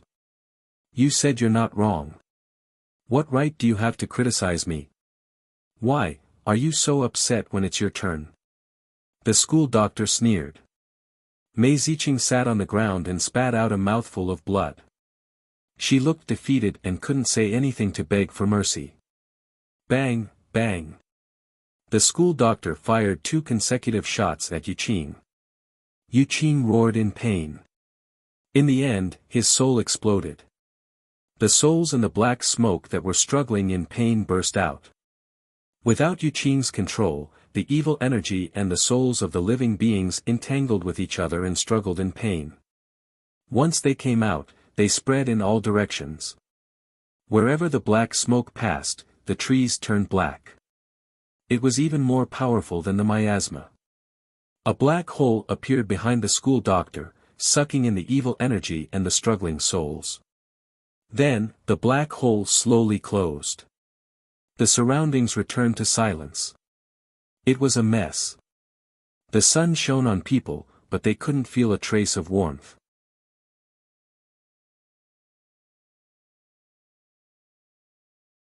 Chapter 1646. The matter was resolved. Yuqing, who wanted to use the power of the array to change the world, was killed. The evil aura and the struggling souls were also taken away. They would not affect this plane too much. Everything was settled neatly and efficiently. No one present dared to speak. The school doctor walked in the air. It was a small step, but it seemed to cover a long distance. His figure disappeared in an instant. Ning Shu looked at the back of the school doctor. 1,000 miles in one step. Was this the law of space? Ning Shu retracted his gaze and looked at Mei Ziqing. Mei Ziqing sat on the ground lifelessly. His eyes were blank and did not even blink. He was like a puppet. It was as if his soul was not in his body. Ning Shu coughed and pushed Mei Ziqing. Mei Ziqing turned his head stiffly and looked at Ning Shu with empty eyes. Ning Shu could not ask if he was okay. Did Mei Ziqing look okay? Lar and Dagger Mu were dumbfounded as they watched the situation unfold. Their minds were in a mess. Who could tell them what had happened? Who was the person in the black windbreaker? Lar saw Ning Shu's bare back. It was a bloody mess. There were branches and small stones piercing into his skin. He walked over to Ning Shu and said, "Treat the wound." Ning Shu looked at his back and nodded. "Okay." Lar carefully took out the foreign objects embedded in his skin. Mu the dagger stretched out his hand and roughly took out the small sharp stone. Ning Shu cried out in pain. He turned around and kicked Dagger Mu. "Get lost. I don't want you to do it." Dagger Mu, who had been kicked away by Ning Shu, rolled twice on the ground. He held a finger-sized sharp stone in his hand. "TSK TSK. You deserve it." Dagger Mu held the bloody stone in front of Lar. "Lick it and you'll fall. Then you'll be free. You won't have to follow this cruel woman. Get lost." Ning Shu kicked again.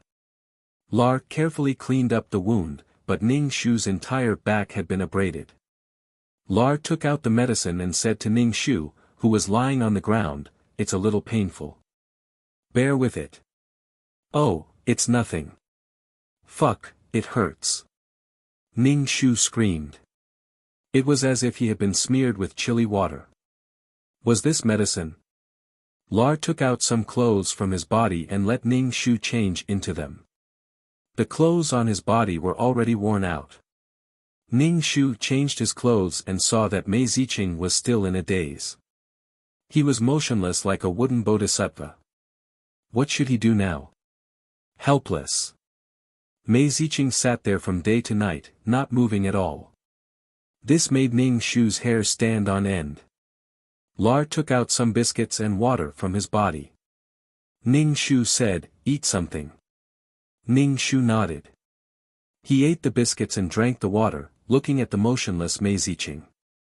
Ning Shu finished eating and brought the biscuits and water to Mei Ziqing. "Eat something." Mei Ziqing didn't seem to hear Ning Shu. Ning Shu didn't mind. It seemed that Mei Ziqing hadn't recovered from the shock of Yue Qing's disappearance. He was now in a self-imposed isolation. As long as a mission enforcer wasn't killed, he would have eternal life. He had gotten used to being alone in his long life. Now, this person had suddenly disappeared. To be honest, Mei Ziqing's state of not eating, drinking, crying, or making a fuss was a little scary. Ning Shu sat beside Mei Ziqing. "Eat something." Mei Ziqing didn't respond. Ning Shu sighed. "Since you're so uncomfortable, why do you have to do this?" He wanted to end his lover, and now he was so uncomfortable. He just didn't care. Mei Ziqing should have expected such a situation from the start. Mei Ziqing's tears fell. He wiped them and said, he always said that this was an equivalent exchange, an exchange for great power. But in the end, he went crazy. As you can see, there is an endless amount of evil energy in his soul. One day, he will be devoured by these things. Mei Ziqing buried his head in his arms and said in a muffled voice, "I thought I could save his life." "Ning Shu, you two must be in a relationship, right?" Ning Shu asked. Mei Ziqing was so angry that he cried. "Is this important?" Ning Shu waved his hand. "It's not important. I just feel that Yue Qing isn't as mature as you." Yue Qing craved power, but he didn't see his current situation clearly. Since ancient times, it had always been the few strong people who managed the many ordinary people. All the shouting was actually very weak. When one was so strong that others couldn't ignore it, there was no need to shout. Ning Shu took a dry biscuit and stuffed it into Mei Ziqing's hand. "Eat something." This mission was hard for her. It didn't benefit her at all. Other than developing a new power system for her ultimate martial arts, there were no other benefits. Instead, she had to rush back and forth for Mei Ziqing's matter. In the end, she might be blamed. Mei Ziqing took the biscuit and bit it slowly, wiping her tears. Ning Shu saw that she was willing to eat and went to sit at the side. At this time, he didn't want to get close to Mei Ziqing. What if she took her anger out on him? If she wanted to hate someone, she should hate Yue Qing.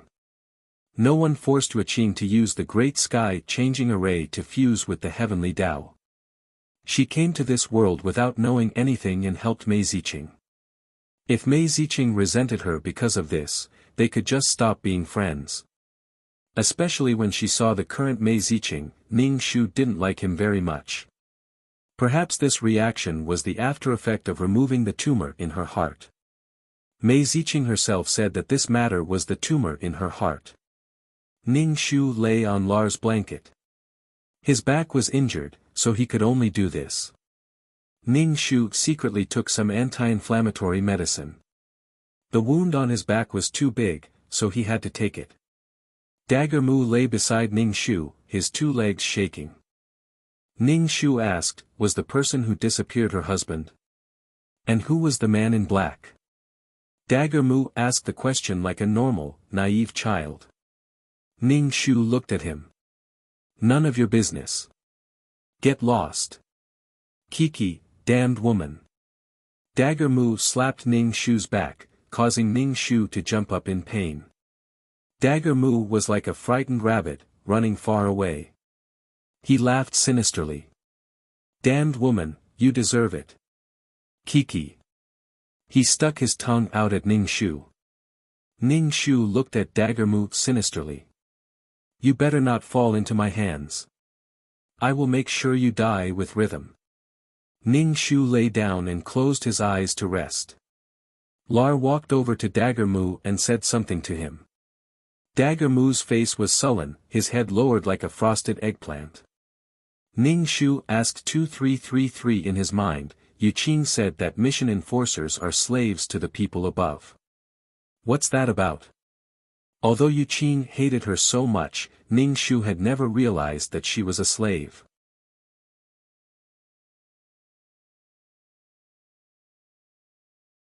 Chapter 1647.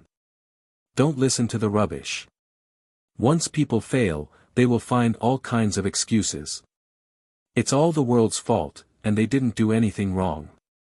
Only then will they feel better, 2333 said disdainfully. Ning Shu said, oh. When you do missions, you need to extract a part of the soul of the person who entrusted you. This is not to support the people above, but to maintain the operation of the entire organization. Ning Shu propped up his chin. I'd like to hear more. The souls that are handed in are used to support people like the organization's army. It's the soul army that appeared in the last alien world. It's like a country's citizens paying taxes. The money is used to train the military and other people. Do you understand? Those soldiers are also souls. They need soul power to grow. Who would do something without benefits? You'd be willing to work for free if you didn't get paid. Do you understand? Problems that individual mission takers can't solve will be solved by these people. Do you understand? Ning Shu nodded. Understood. If you couldn't change the rules, you had to adapt to the rules.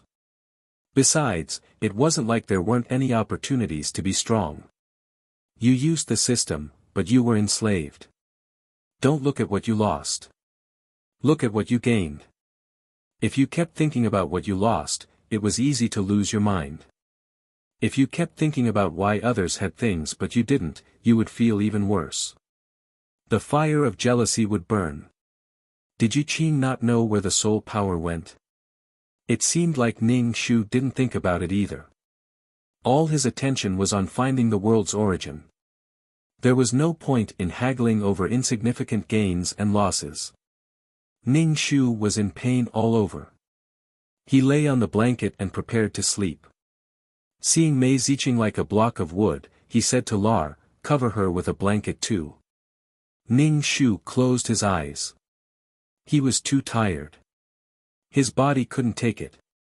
Lar covered Mei Ziqing with a blanket and then covered Ning Shu with another. It was a little cold at night.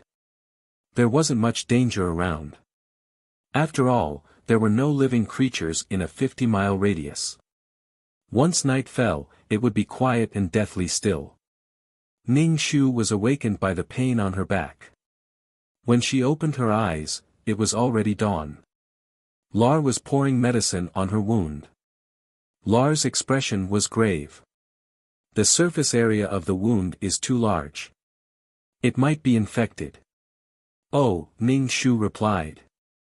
He would take some anti-inflammatory medicine later. Ning Shu looked at Mei Ziqing. Mei Ziqing was still sitting there, motionless. Her hair was wet from the dew. Ning Shu walked over and nudged her. All right, that's enough. Mei Ziqing. Ning Shu said, my legs are numb. Give me a hand. Ning Shu was speechless. Ning Shu reached out and pulled Mei Ziqing up. Mei Ziqing's legs were very stiff, and the moment he moved, he felt pain and numbness. Are you okay? Ning Shu looked at Mei Ziqing's pale face. Even her lips were pale. Mei Ziqing waved his hand. I'm fine. Mei Ziqing walked 2 rounds and felt that his legs were better. Only then did he sit beside Ning Shu. Ning Shu passed her a biscuit. Mei Ziqing took the biscuit. Ning Shu asked, are your injuries better? Not yet. My entire back is rotten. You have to compensate me, Ning Shu mumbled as he chewed on the biscuit.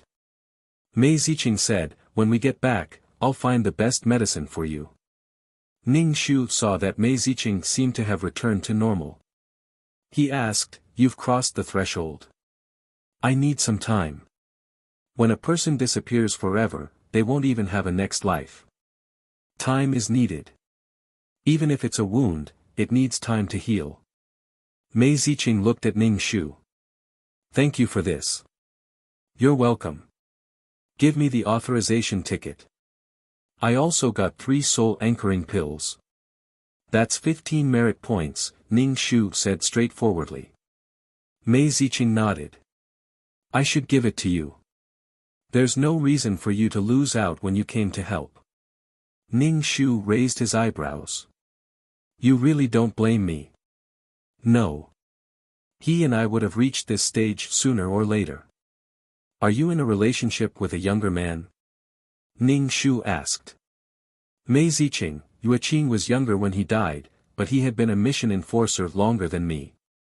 Ning Shu, why is he still so tempted? Ning Shu asked, puzzled. Mei Ziqing lowered her head and chewed on the biscuit. Maybe he can't stand such a life.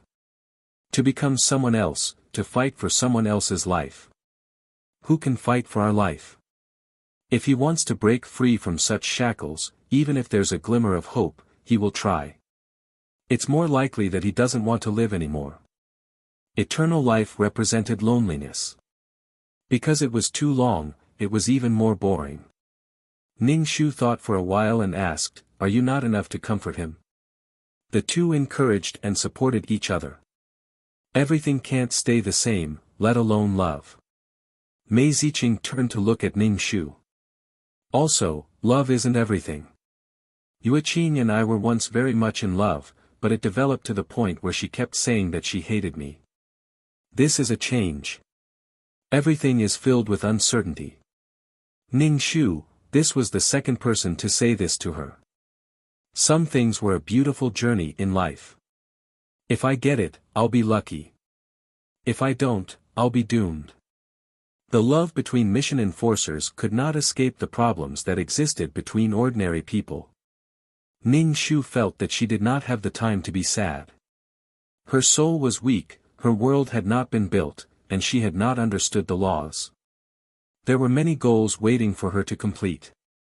If she wanted to be involved with someone, she had to make time to be responsible for them. Once a relationship was established, it meant that a person had entered her life. Ning Shu, get lost, just like how Mei Ziqing had entered her life, she had also entered Mei Ziqing's life. And then the things that happened in this plane happened.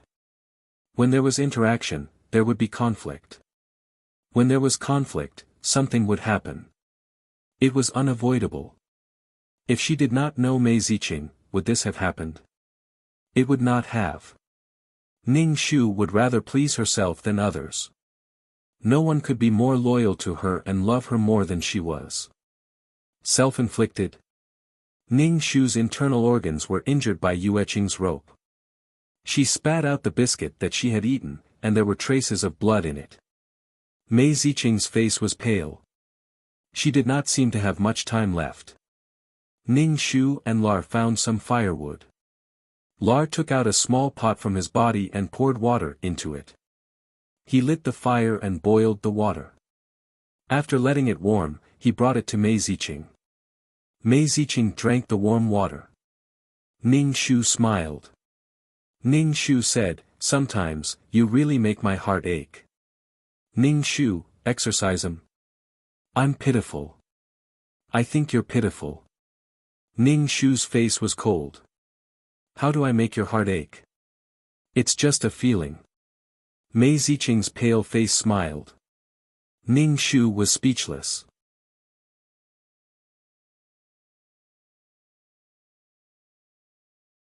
Chapter 1648. Ning Shu was not convinced. He asked, how am I pitiful? Did he have to be like Mei Ziqing and cry his heart out for him to not be pitiful? It didn't hurt or itch, so it didn't count as love.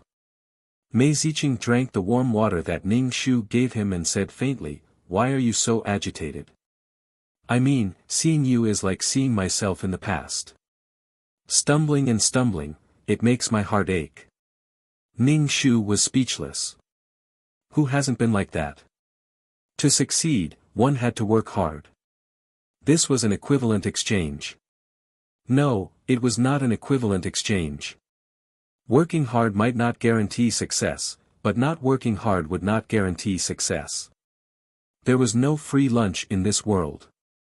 Even if a woman relied on a man for survival, she had to put in a lot of effort to please the man. She had to give up her body and dignity.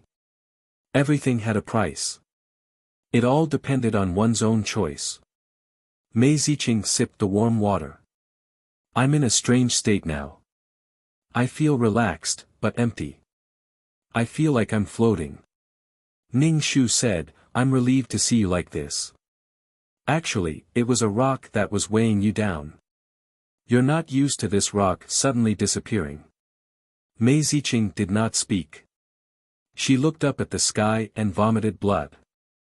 Ning Shu was speechless. Damn, you have to stay alive. If you die, your father will put a bounty on my head. My mission will be over, Ning Shu said hurriedly. His daughter was dead, but his other daughter was still alive. He might suspect that she was trying to kill him for his money. Mei Ziqing wiped the blood from the corner of her mouth and waved her hand. I'm fine. I just vomited blood. As long as you're not dead.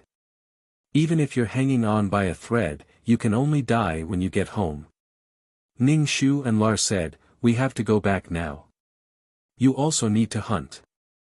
There are no more Luna beasts around. Let's go. Damn, the carriage was gone too. The horses had been sucked dry by the great sky-changing array. They could only rely on their legs. However, Mei Ziqing did not seem to be able to walk far. She vomited blood every 3 steps. She would die before reaching home. Lar said, let me carry her. Your back is injured. Ning Shu immediately nodded. All right, thank you for your hard work. Mei Ziqing was lying on Lar's back with a pale face. Ning Shu looked around but didn't see the rope. Where's the rope? They should have taken it away. It was produced there in the first place, so it shouldn't be left here.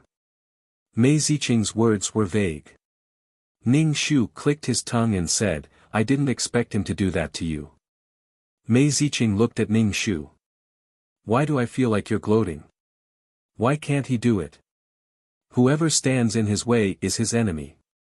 I'm also his enemy. Now that I think about it, I'm still very merciful to you.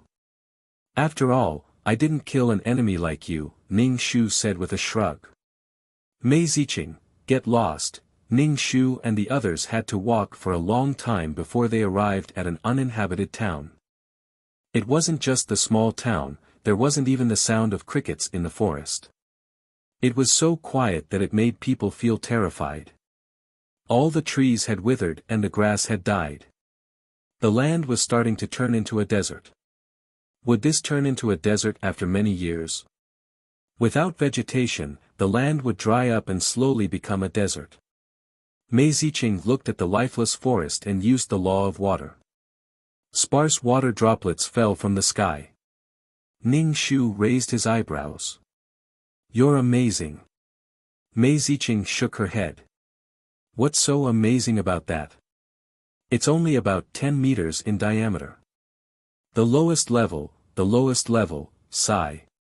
Mei Ziqing said dejectedly.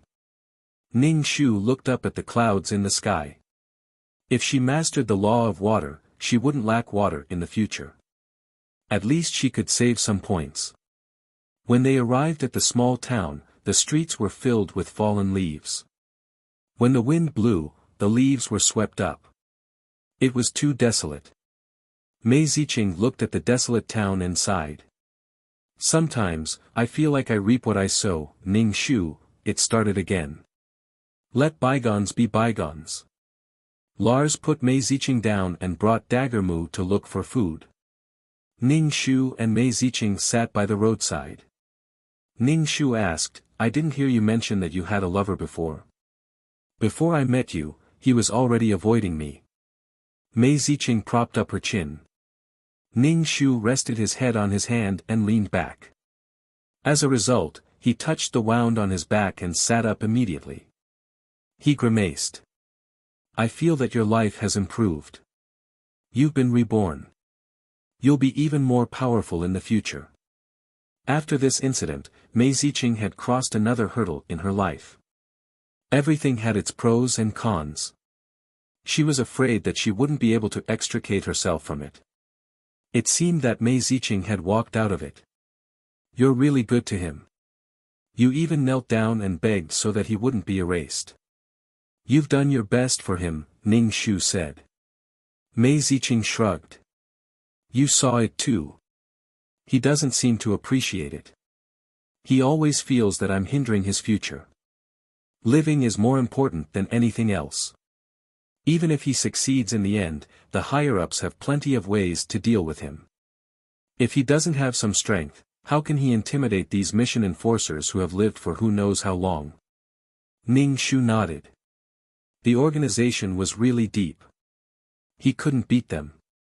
Lars pushed a cart over. There was no carriage, so they had to push the cart. There were 2 soft blankets on the cart. This way, the cart wouldn't be too bumpy. You haven't eaten for a while. Can you still hold on? Ning Shu asked Lars. I'm fine. Ning Shu smiled. Then I'll push it. Ning Shu pushed the cart effortlessly. Dagger Mu climbed onto the wooden cart. I'm tired. I want to rest. Get down. Ning Shu's face was cold. Dagger Mu crawled under the blankets and hugged Mei Ziqing tightly. I don't want to. He wasn't hugging her anyway, so it didn't matter. Ning Shu pushed the cart out of the town. After walking for half a day, the surroundings were still desolate. Could it be that they were still within the range of the array? This array was too powerful. It was a pity that it had disappeared. Perhaps they could study it. It might not be used to change the sky. Perhaps it could be used for other purposes. The person who could design and invent such an array was also a genius. Ning Shu pushed the cart and asked Mei Ziqing, how did your late husband get the great sky-changing array? Mei Ziqing was speechless. Late husband? Hey, don't vomit blood. Ning Shu wiped Mei Ziqing's mouth with a handkerchief. Mei Ziqing replied, I don't know where he got it from either. Lars's body had run out of energy because they couldn't find the Luna Beast. He was so hungry that he transformed into his original form, a crossbow. Ning Shu's heart was filled with guilt. Dagger Mu snatched Lars from Ning Shu and hugged him. Let me take it.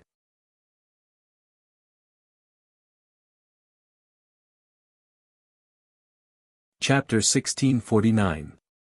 Ning Shu pushed the cart and ran so fast that Mei Ziqing was jolted up. Mei Ziqing vomited blood and said, can't you slow down? Ning Shu replied, oh. Ning Shu covered Mei Ziqing with a blanket and ran even faster with the cart.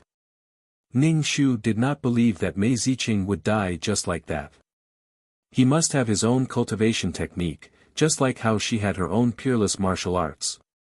His wounds would heal slowly. Now, she was in a hurry to find Luna beasts for Lar to eat. What if Lar became a piece of scrap metal?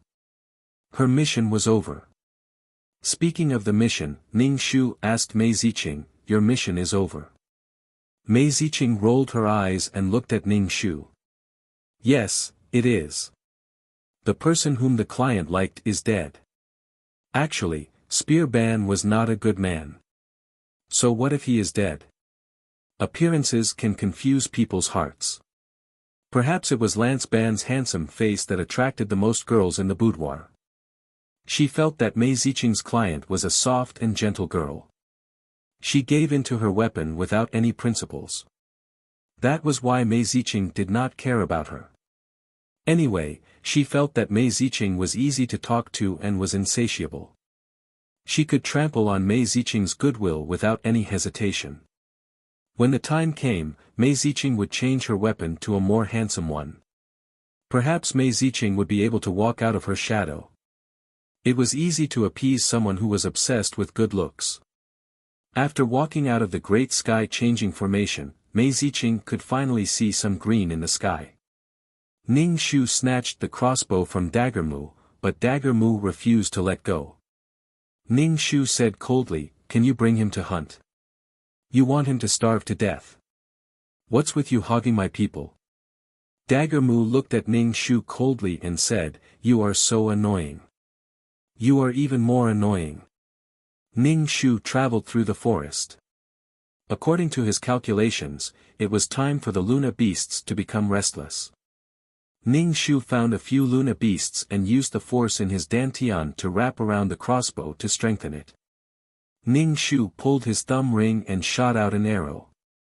The arrow pierced through the Luna beast's head effortlessly, as if he was poking a piece of tofu with a needle. Ning Shu killed a few more Luna beasts and finished them off in a few minutes. Ning Shu, I put my hands on my hips. I'm forcing myself to be awesome. After Ning Shu had killed enough energy for Lar, he stopped attacking. Lar turned back into his human form, full of energy. So powerful! Lar exclaimed. His battle prowess was not that strong. That's because you're strong. In the future, don't always say that you're a defective product. Even if you are, you're still stronger than many weapons. Lars nodded. I got it. I understand. It's not that I'm strong. It's just that my weapon has become a divine weapon in your hands. Ning Shu covered his mouth and laughed. He waved his hand and said humbly, It's okay. It's okay. Ha ha ha. After the hunt, Ning Shu and Lar went back. When Dagger Mu saw Lar, he quickly ran to him and asked, Did anything happen to you? Kid, Lar is my weapon. What can I do to him? Ning Shu pushed Dagger Mu away. Stay away from my weapon. You just saved Lar's life. Are you going to use this method to kidnap him forever? Dagger Mu looked at Ning Shu angrily. Ning Shu rolled his eyes. It's none of your business. First come, first served. You're the one who's trying to snatch him away from me. How can you be so reasonable? Alright, stop arguing. Lar had no choice but to stop Ning Shu and Dagger Mu from arguing. He said to Dagger Mu in a serious tone, I will not leave my master. Lar, you. I hate you. Dagger Mu shouted darkly. He turned and ran away. Lar sighed. I'm sorry. He's always like this. It would be abnormal if he wasn't like this. Ning Shu pushed Mei Ziqing away. Lar looked left and right. He didn't understand Dagger Mu. Ning Shu said, Why don't you go look for him? Lar shook his head. No need. He must be around.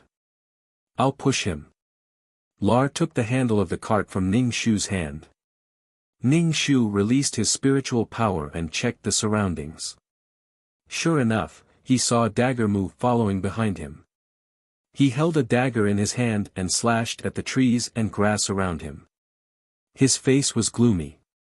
This was a weapon that had turned dark. Their hearts were only filled with hatred and resentment.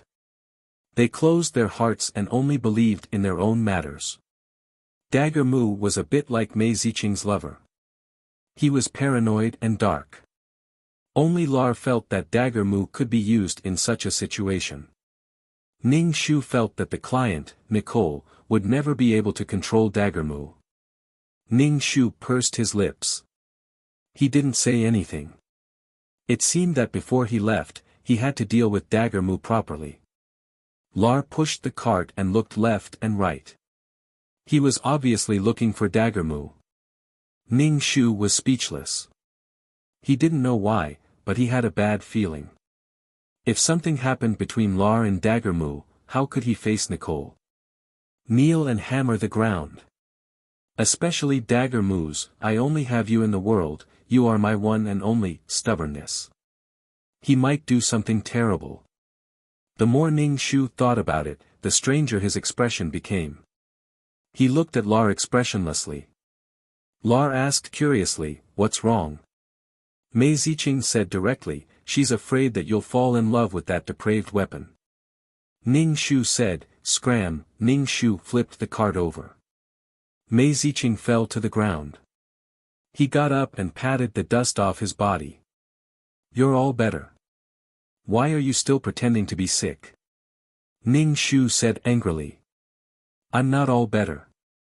I just can walk, Mei Ziqing said. Lar was dumbfounded.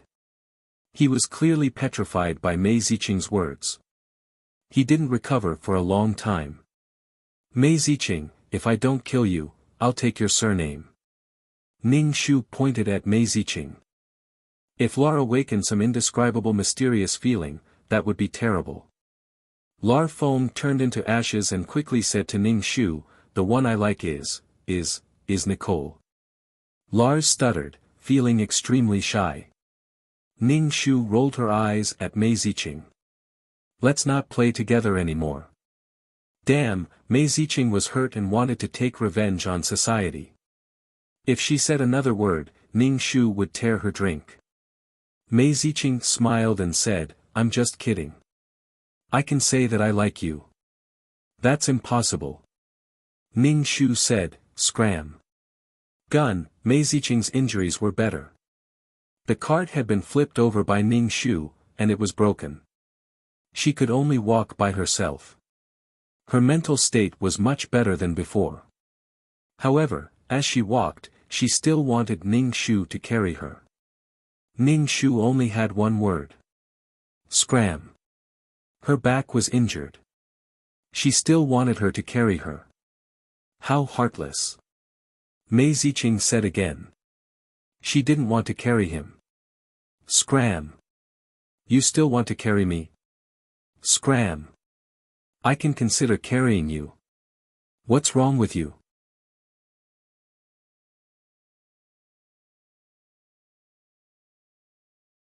Chapter 1650. Ning Shu felt that Mei Ziqing had gone mad. Her husband had passed away. That was why she was in such a state. Are you alright? Why do I feel that something is wrong with you? Ning Shu asked Mei Ziqing. Ning Shu, you are my friend. From now on, you are my friend. Thank you, thank you. Mei Ziqing placed her hand on Ning Shu's shoulder. Ning Shu pushed her face away. Don't get so close. People might think that you are going to kiss me. Ning Shu was not clear. He did not say that he wanted to be friends with Mei Ziqing. In the future, she would have to be careful with her relationships. Mei Ziqing smiled. I like your sense of humor. Ning Shu laughed. Haha. The journey back was not smooth. Sometimes, they had to take shortcuts through the forest. However, there were no casualties. The power of the stars could make the weapons more powerful. Now, Lar could be considered a godly weapon. Who knew that the power of the stars could be used in such a way? Mei Ziqing beat the Luna beast with her bare hands. Then, she let Ning Shu finish it off. After all, only weapons could kill the Luna beast. When Ning Shu and Mei Ziqing stood in front of the magnificent mansion, they looked extremely down and out. When Mei Ziqing was about to enter, she was stopped by the gatekeeper. After a while, Mei Ziqing's father, Jin Yuanbao, came out. When he saw Mei Ziqing, his heart ached. Mei Ziqing said to Ning Shu, come in. It's okay. Give me some money. I will stay at an inn. Ning Shu asked for money from Mei Ziqing. I protected you the whole way. You don't even have 5 weapons. You relied on me to protect you. Mei Ziqing, this girl really could not take any loss. Mei Ziqing knew that Ning Shu was angry. She asked the servant to give Ning Shu a money bag. There were some gold coins in it. Ning Shu took the money bag and tossed it. The gold coins clattered inside. Ning Shu waved at Mei Ziqing. I'm leaving. Have a good rest. Ning Shu brought Lar to the hotel. When he turned around, he saw Dagger Mu standing not far away, looking at them with tears in his eyes. Ning Shu's heart did not waver. Mu the dagger walked over and looked at Lar. Lar asked, where did you go? Ning Shu squinted. He must have gone to do something bad, like poking corpses. Mu the dagger rolled his eyes at Ning Shu and looked at Lar. I won't be willful anymore. Don't chase me away. Next time, don't throw tantrums at your master for no reason, Lar said to Mu the dagger. Dagger Mu replied weakly, not taking it to heart at all. Ning Shu frowned as he watched from the side. Seriously, this guy. Doesn't your conscience hurt? Ning Shu found the inn. In order to avoid being kicked out due to his sloppy appearance, Ning Shu took out a gold coin. Immediately, there was a room with hot water for a bath. After a bath, Ning Shu ordered a table full of dishes to eat. Dagger Mu dragged a person over and introduced him to Ning Shu. This is the golden chainmail Pei Ji. It's a defensive weapon. During battle, it will turn into armor to protect the body. Ning Shu looked at the armored Pei Ji. He had a head of light blonde hair and a pair of golden earrings. He took out a handkerchief and pulled it open. A beautiful blue flower appeared in his hand as if by magic. He bent down and handed the flower to Ning Shu. Ning Shu took the flower and sniffed it. He paused and said, "Forgive me for being blunt, but this flower smells like fart." Armor Pei Ji laughed and sat opposite Ning Shu. "You're the first girl to describe the smell of this flower. In the past, all the other girls said that it was very fragrant. No girl could describe the smell of this flower. They all told me that it was very fragrant. Even when their faces were ugly, they still said that it was very fragrant." Ning Shu expressionlessly inserted the flower into Dagger Mu's collar. She could see that this person had a bad taste. Moreover, this person used to follow Nicole around and wanted to contract a weapon with her. However, Nicole's heart was filled with lore. She didn't care much about the weapon beside her. She would only use it occasionally. If he asked her to help hunt, she would help. "What do you want?" One of the weapons that seemed to be around Nicole now appeared. Ning Shu politely asked Armor Pei Ji. "Do you want to eat?" "Thank you, but I don't want to eat." Dagger Mu was very enthusiastic. Ning Shu said, "Armor Pei Ji wants to contract with you as a partner." It was truly an honor for him. Ning Shu smiled and asked Armor Pei Ji, "Isn't it bad to contract so hastily?" Pei Ji took out a handkerchief and produced a yellow flower. He passed it to Ning Shu. "I'm in a difficult position. I don't know what this smell is. I don't want to smell fart. I'm still eating." Was he trying to disgust her? "I promise that this time, it smells good." Pei Ji extended the flower to Ning Shu. Ning Shu took the flower and smelled it. This time it didn't smell like fart. It smelled like poop. Ning Shu's expression didn't change as he inserted the flower into Dagger Mu's collar. She really believed in ghosts. What kind of bad taste was this? "Does it smell good?" Armor Pei Ji asked. Ning Shu said calmly, "I'll press your head into the Luna beast's poop. If you say it smells good, I'll say it smells good." Armor Pei Ji's expression froze for a moment. He smiled and said, "You're funny." Ning Shu was able to eat calmly even with such a disgusting topic. He had been starving for a few days and had been eating pancakes every day. He wanted to eat something delicious. Ning Shu looked at Dagger Mu, who was unusually enthusiastic and obedient for the first time. He asked, "How did you meet him?" Generally speaking, normal weapons didn't like to be together with corrupted weapons. "I saw him crying on the street and went over to smell him. Then I got entangled with him." Armor Pei Ji held his forehead helplessly. Ning Shu rolled his eyes. So this was Dagger Mu's way of eating. He was so lacking in love that he got entangled with a passerby. Lar came down from upstairs and saw Armor Pei Ji sitting opposite Ning Shu. He walked over to Ning Shu and asked, "Who is this?" He had always been with his master and didn't remember his master interacting with this person. He said he wanted to form a contract with me the moment he arrived. Dagger Mu introduced him, Ning Shu said concisely. Lar smiled and said, "It's a good thing that you have other weapons with you." The current Lar was different from the previous Lar. At least he wasn't as gloomy as before. He had experienced many things and was under Ning Shu's control. Killing the Luna beast was a piece of cake. He didn't feel as inferior as before. Dagger Mu, who had been watching from the side, immediately said, Pei Ji is a very powerful weapon. You can try it if you don't believe me. His defensive ability is one of the best among defensive weapons. Ning Shu ate without saying a word. Lar was very polite to Pei Ji and asked about him in detail. You're tuning into the Han Li's Wuxia Adventures YouTube channel. We're so grateful for your support, and don't forget to subscribe to join us on this incredible journey through captivating stories. Your generosity through donations truly makes a world of difference, as it's the primary source of revenue that allows me to expand and enhance this channel for you. Thank you from the bottom of my heart for being a part of this adventure.